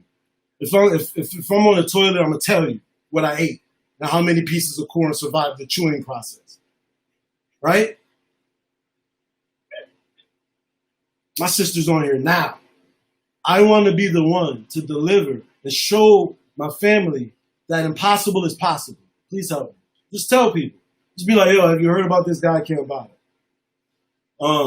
Soon it'll be easier than it was. Because right now you guys are still playing with obscurities, pieces of art that I put out that are like, maybe they'll like it, maybe they won't. Maybe they'll think I'm weird for saying this. But please show me. Don't keep me your secret too long. Feels good to be the guy who's the only one that knows the artist. You know? That exclusivity, like, yo, they don't know. Yo, y'all don't know about this restaurant around the block. They got the best macaroni and cheese. You don't want to tell anybody because you don't want the line to be long. Just know that after you tell people, I'm still going to have these bars. I'm still going to be awkwardly, strangely upfront. And I'm still going to say the most Tim and Eric-ish, psychedelically based things that a popular rapper could ever fathom. And I will be able to transition this into sonic songwriting. And my singing voice and my songwriting is something you guys haven't seen yet. But understand, there's a birth that's coming. When Jesus died, did he die or was he reborn? And what was he reborn as? And am I killing something or am I adding something? Think about Cambatta. Think about Cambatta. Think about last bar, Bones of Osiris. I said, rocks are only hard because your hands are soft. One of my favorite bars of all time. Please. Yo, Simone Shannon Smith. Yo, peace. South Africa, yo. Yo, we got a model. She's a supermodel. On the grind, yo. Shout outs to everybody's in here, yo. We got other countries. South Africa, shout out to South Africa. Like, literally, other than America, like, my South African fan base is somehow almost as big as my American fan base. It's almost insane. It's a dream come true. Like, maybe it's the name, maybe it's the African-based symbology, which this right here comes from the Ivory Coast. Keple, KPLE. This math right here represents birth and death, the duality. You guys will see him. For you guys, that right there. You guys have seen it in videos. Very powerful deity. I know, yeah. It gets deep. There's rappers out here that know. Yeah, it's all happy and lucky now. Yeah, I'm smiling in your face. But the philosophy has to come from somewhere. And that place is very authentic. And it's not like this. There's no smiles. There's no light. You got to be the light. You got to be the light. So before I leave, I want to thank everybody for tuning in for me. I know we're still at the peak. Oh, the womb. Yes. Yes, the womb. Yes. So I got a lot of my female fan base from the womb. And it seems like it used to seem too predictable for me that a woman would be attracted to a song that has something to do with a woman. To me, it was me being like, oh, obviously. And if I create songs that have a more emotional and more serpentine resonance, it will attract more female fans. Like literally right now, I think I'm at like 80-20. I only have 20% female fans. But thank the female fans that I have, first of all. Please continue to listen. If you're a female fan and you listen to my music and you have a friend that doesn't, they're dumber than you. Tell them, tell your friends, tell your female friends that if they listen to me and you don't, if you listen to me and they don't listen to me and you try to get your female friends to listen to me and they don't, they're not ready and you're more intelligent than they are because I'm not lying to you. Like, thank you, yo. Yes. Eddie Deuce came through with gifts. I'm not lying to you. I'm telling you exactly. Never before in rap, yo. Never before in rap. Most of these rappers that are claim they're woke do not speak the true science. And the ones that do are not sonic. They don't do it. They don't have bars. They're not. Why? Because the geniuses usually don't rap. People who are successful at rapping are generally people who want to be popular, want to be rich, and want to be lit. See, the numbers keep going. I keep wanting to go away, man, but the numbers keep being strong, bro. I can't let these people down. I keep inviting people when I was walking here, and I was keep inviting people. Bro. I was like, nigga, still on. My bad. Here we go. I ain't never just trying to get You guys lucky. You guys lucky I wasn't freestyling this time. Yeah, please. You guys lucky I wasn't freestyling this time. Because we would be at, I promise it would be 3 o'clock right now. For some reason, more time would have been gone, and it would have been faster. You wouldn't have been able to get a word out of it. Once I start freestyling, my language changes to rhyming. Yes, it's possible. Yes, I do that. No, you'll never see Jay-Z and Nas freestyle off the top of their dome in front of you. You know what?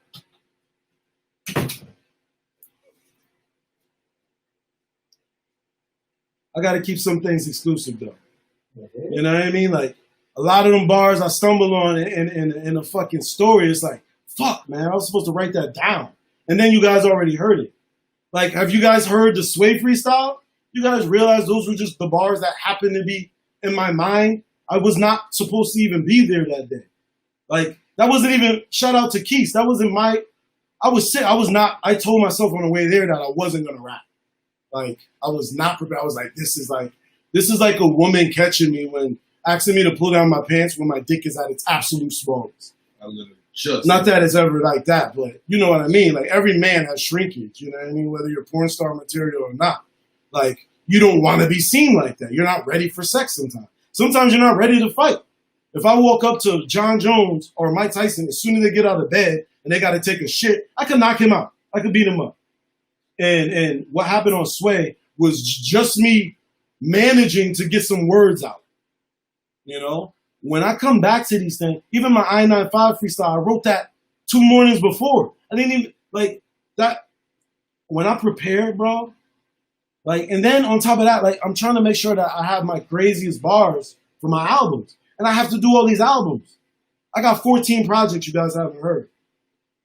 Like, yo, shout out to the Barshists, shout out to Taboo, Cole, shout out to Soul Messiah, shout out to Master Sin, shout out to eBay, shout out to Eddie Deuce, shout out to Rich. I'm doing, we already said it, I'm doing a collab album with Loaded Lux.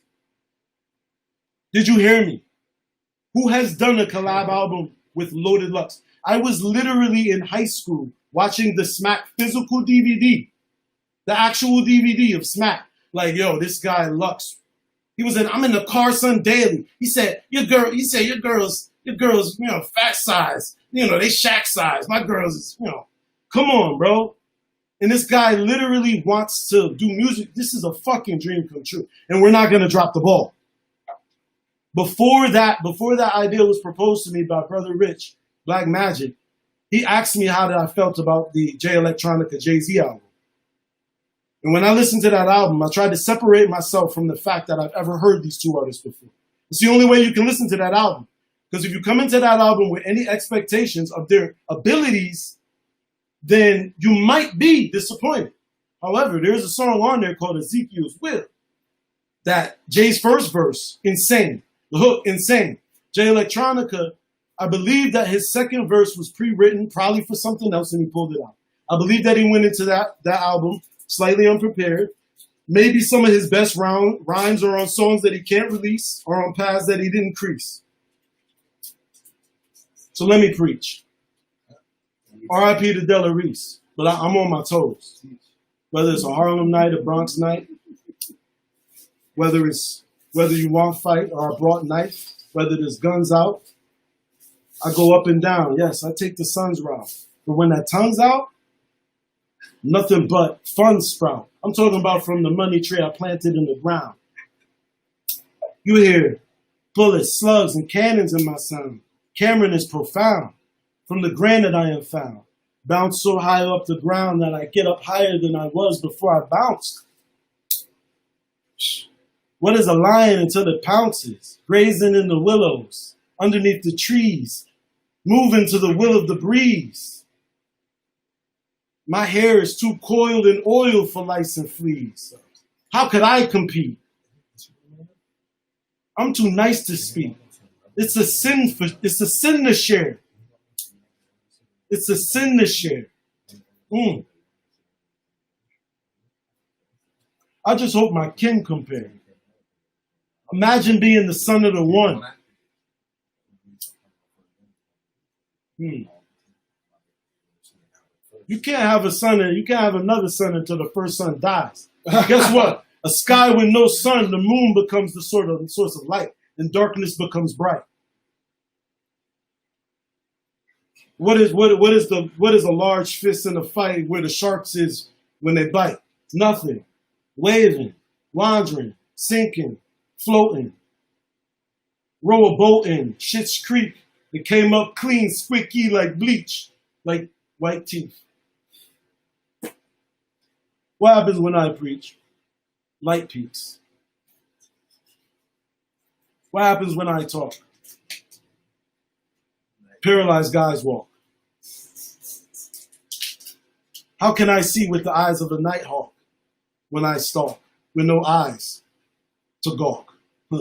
Why is gawk a word when it sounds like caulk? Which is what I do to the toilet with the crease where I most likely turd. I'm like a bird, like a vowel, like a verb, like a pronoun. Be the hold down, Nettie Furtado. Hit the Sally Filato. I got the numbers you need. And none are guaranteed. If you won, I'ma leave. You get no payment. I don't know you if I owe you. I don't know you if I know you. You got oats, I'ma sow you. Never sue you. I'm too loyal to spoil. I'm too royal to soil. Oh shit. Oh shit. Fucking caterpillar in my shirt. Whoa! What the fuck? No, there's a caterpillar. Yo, bro, please put that in the camera. Yo, what the fuck, bro? I thought it was weed. I was about to roll that. How did that even happen? Yo. I don't even see this. The other night on shrooms.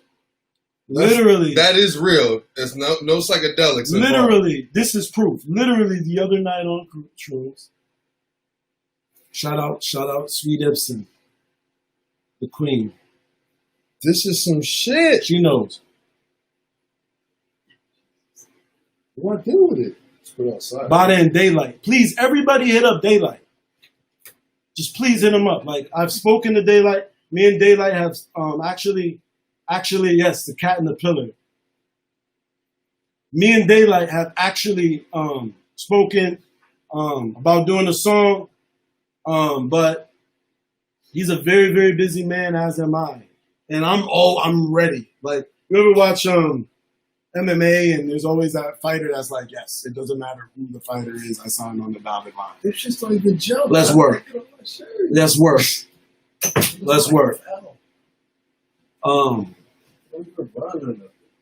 That's very symbolic. It fell from somewhere. This guy literally walked in with a caterpillar on his shirt, which like they don't run or jump or New Beginnings, 2020, 33, dying at 33, New Beginnings, 2020, clear vision.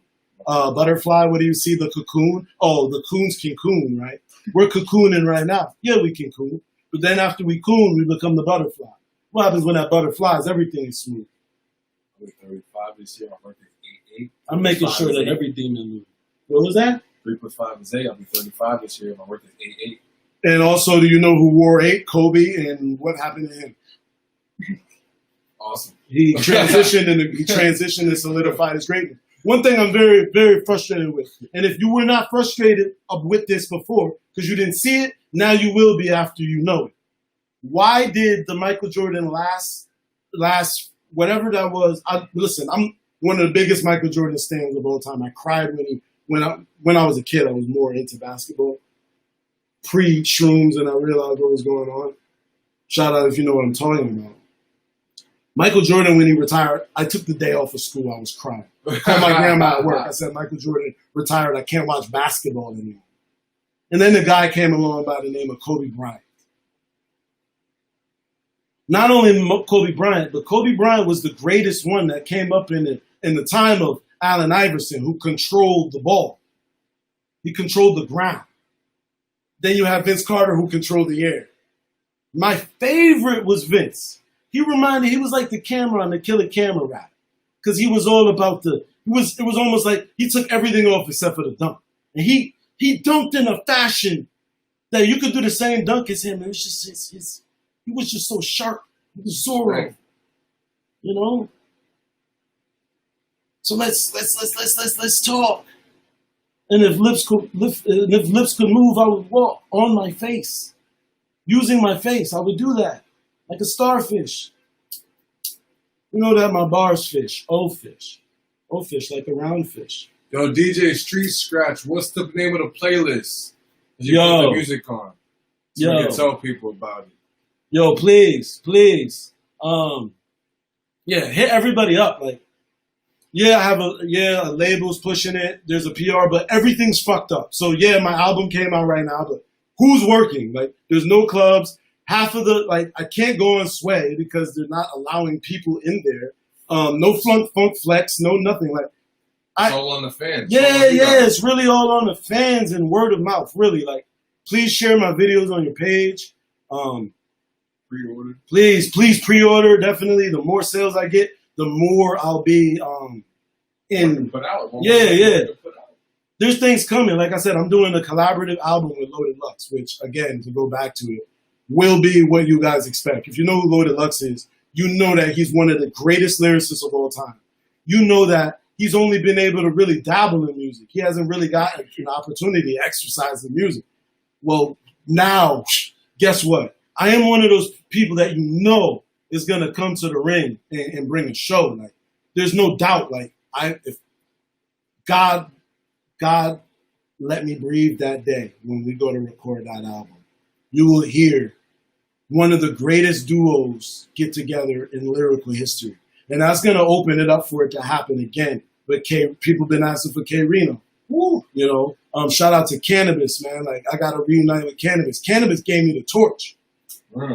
Cannabis, Eddie Deuce was there. I was there. Eddie Deuce can validate. Like, Cannabis knows. Cannabis is watching. And we was in there, like, grateful to be in that room, and he was, like, grateful to be in the room with us. Cannabis is I don't care what you've heard about him, one of the most humblest, intelligent, real people of all time. You wouldn't have even guessed the advice that he gave you. It's that last word, though, that scares people, that real. Mm-hmm. And intelligence, but that realness is the gift and the curse.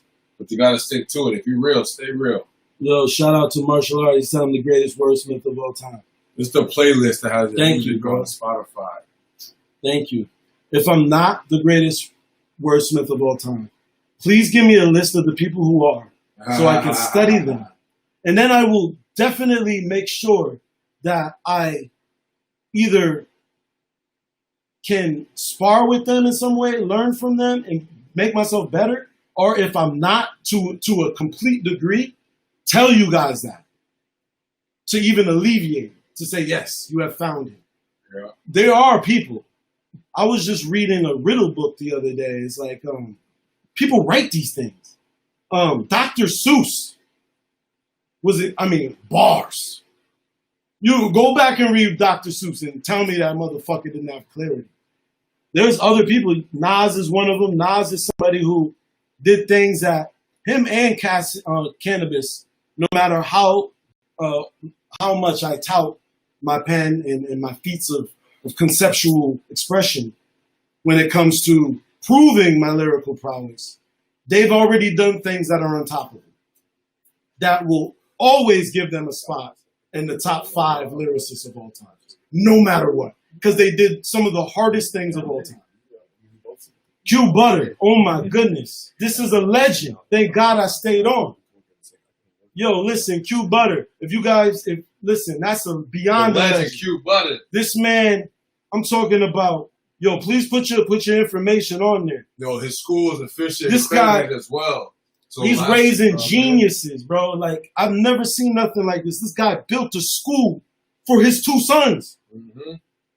He built an actual school for his sons, and in the same school, he has a video studio, a photo studio, a barber shop, a fucking recording studio. Yeah, green me. If you've seen the video with me and Red Pill, we filmed that inside. I was made for this. We filmed that in Q Butter's school, and those were actually his kids. And now the school is officially. I've spoken to Q Butter actually since that time. And Q Butter, since then, school is accredited. This is an official school your kids can go to and get credits and still move up in their grades and learn that real knowledge, that real information for us. You know what I'm saying? So definitely shout out to Q Brother. Mhm. Keep doing this thing. Yeah, man, and I'm glad people came on, man. It's making me hard to leave, man. I gotta call my sister, man. I promised her. I haven't spoke to her in a little while. I'm just getting back on course. You know, I promised the family, just give me time. Like, I want to give you guys another jewel, man. Because before I leave, this is the last one and probably the most important, man.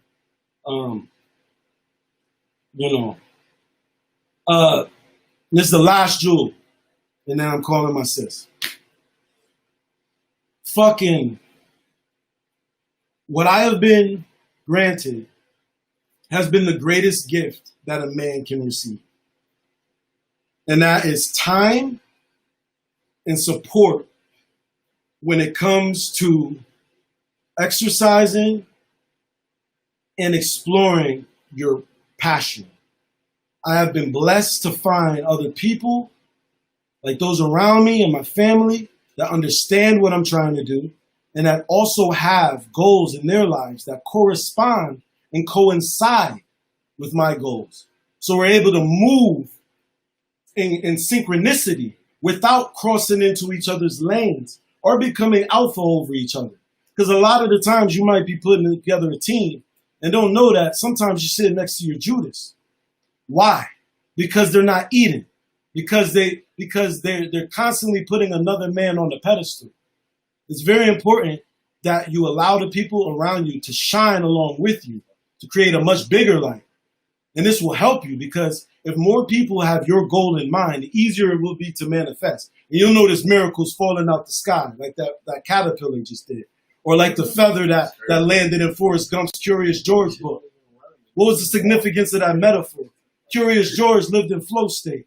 Whatever he got into was a problem. It was a new riddle. It was a new time. And then Forrest Gump, as he sat at that bus stop as the richest man, right?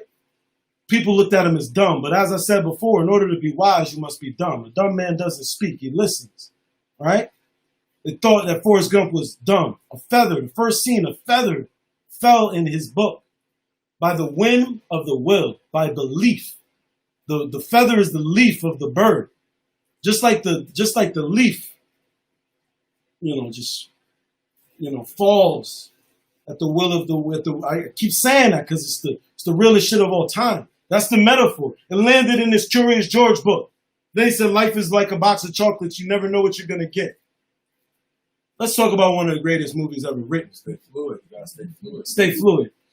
Let's talk about the fact that I love, I don't like to call them fans, man. Because fans are, you got a fan in here right now. That's not even the best technology. ACs, air conditioners. You condition the air to which I speak. You guys condition your air to which I speak. What's superior, a fan or an AC, an air conditioner? Let's talk about AC as alternating currents. AC, DC, right? DC, right? Came before that. That was direct current. Tesla brought in alternating currents. Let's not talk about science. Science that I don't even know how I know. I think one of my forefathers studied everything, and I was born. All I had to do was look at the highlights. You ever get a book that already had the highlights in it? Life.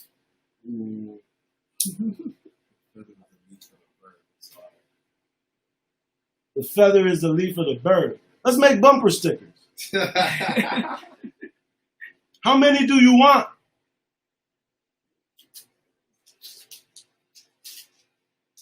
Okay. Please allow me to name your child.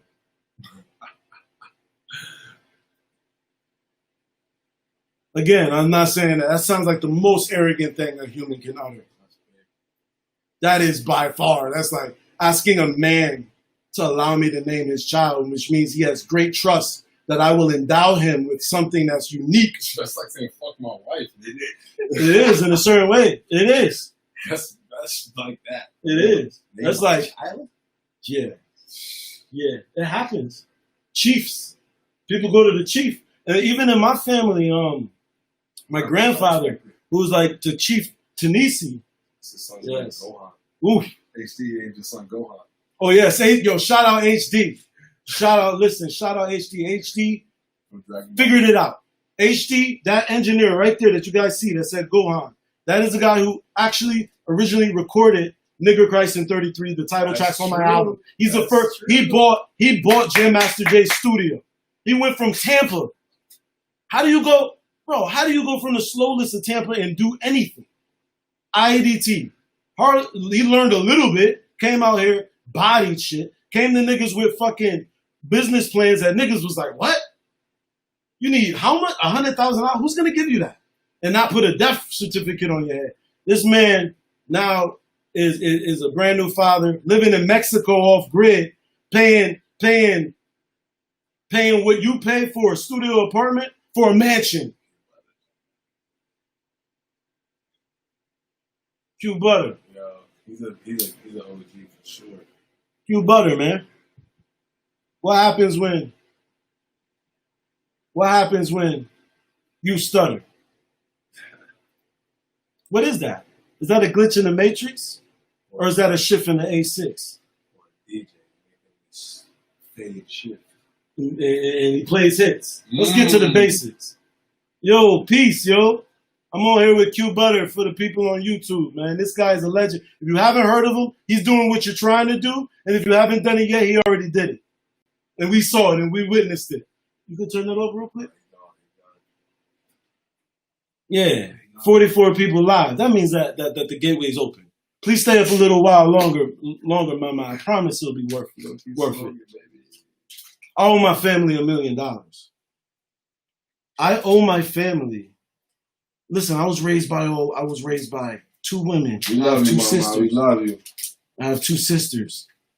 They should never have to work. We appreciate your sacrifice. They should never have to ever do anything. This life should be, why is it a play net?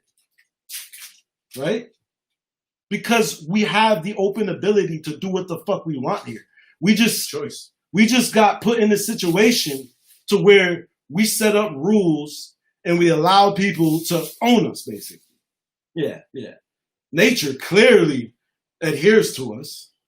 If you make a road and make a trail, the animals almost know not to be there.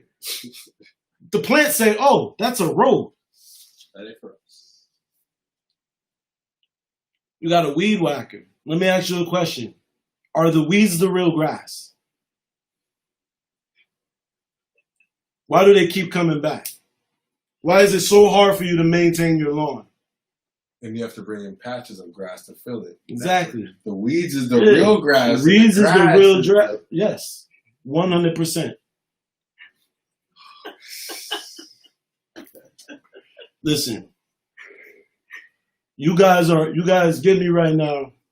And it's I got my sister on me. I'm about to call her right now. Shout out to Q Butter. Next time I'm on, we're gonna talk. DM me your number, Q Butter. DM me your phone number, and I'm gonna call you ASAP. Let me know what's the latest to call you, and I'll adhere to that deadline. Let's not talk. Let's talk about lifelines. Why do we call it the deadline? Let's call it the lifeline, because after I meet this deadline, I actually get life. That's true. Deadlines are life. If you have a problem with laziness, give yourself a deadline and to make your friends and family make you responsible for it. Oh, I thought you said this. Give yourself a deadline for an album and then take pre-sales for it before you even recorded it. And take pre-sales from gangsters that'll kill you if you rob them for their money. Now we're talking. Anybody I ever owed in my life, I wake up remembering that. If I owe you, you're going to get a blessing times 1,000,000. Shout out to Big Moss. Big Moss gave me $2,000 out of his pocket because I was rapping. Shout out to Big Moss. Very amazing people I've met on this plight, man. Very amazing people, man. I almost want to cry, yo. My family, my sisters, they understand me. They know I'm strange. They know I'm the outlier. I'm the one who packs his bag and goes on a journey, and you don't hear from him in 40 years, and you hope when he comes back, he can speak of El Dorado. There has to be somebody to do that. We could have families of all these people working hard, building. There has to be somebody in your family that tries to do the impossible, right? Last thing, before NBA, before Hollywood, before NFL, there was only great minds. There was only people who invented things, presidents, rulers, captains. You had to really be doing something epic to get your name put in history. Like, our music stars and our athletes literally pale in comparison to people who are trying to own Earth. We're really doing something that requires this is soft. You guys don't need me to rap. We're in the middle of a fucking recession, and I'm asking you guys to pre-order my album. How dare I? However, I know that what I'm giving you guys in exchange is worth it. It's going to give you an escape. It's going to occupy your mind. And it's also going to give you a new wrinkle. And I promise, if you're open to what I'm doing, it will literally change the way you think. And you will be memorize that album, and I guarantee you, next time, take an IQ test before you listen to the album. Take an IQ test after it's going up. Guarantee. And that's the last thing I'm going to say. Cambatta, Bones of Osiris, out right now. Mellow Music, shout out. www.cambatta. Yeah, streaming everywhere. Yes, buy it right now. Pre-order LSD right now. www.cambattamusic.com. Please donate to Cameron Carbone, even my fucking PayPal. My Cash App. Yes. And I will see it. And even if I don't respond to you now, please, if I haven't responded to you now up to this point, just continue to do so. Don't get offended by me. Do not, please. Because that's like getting mad at your retarded son for screaming while he's in the car. You know I'm going to do it. You know it's hard for me. 10 seconds. Yes, I got 10 seconds. I love you. Peace. YouTube, Instagram, Cambatta, LSD coming soon. July 21st.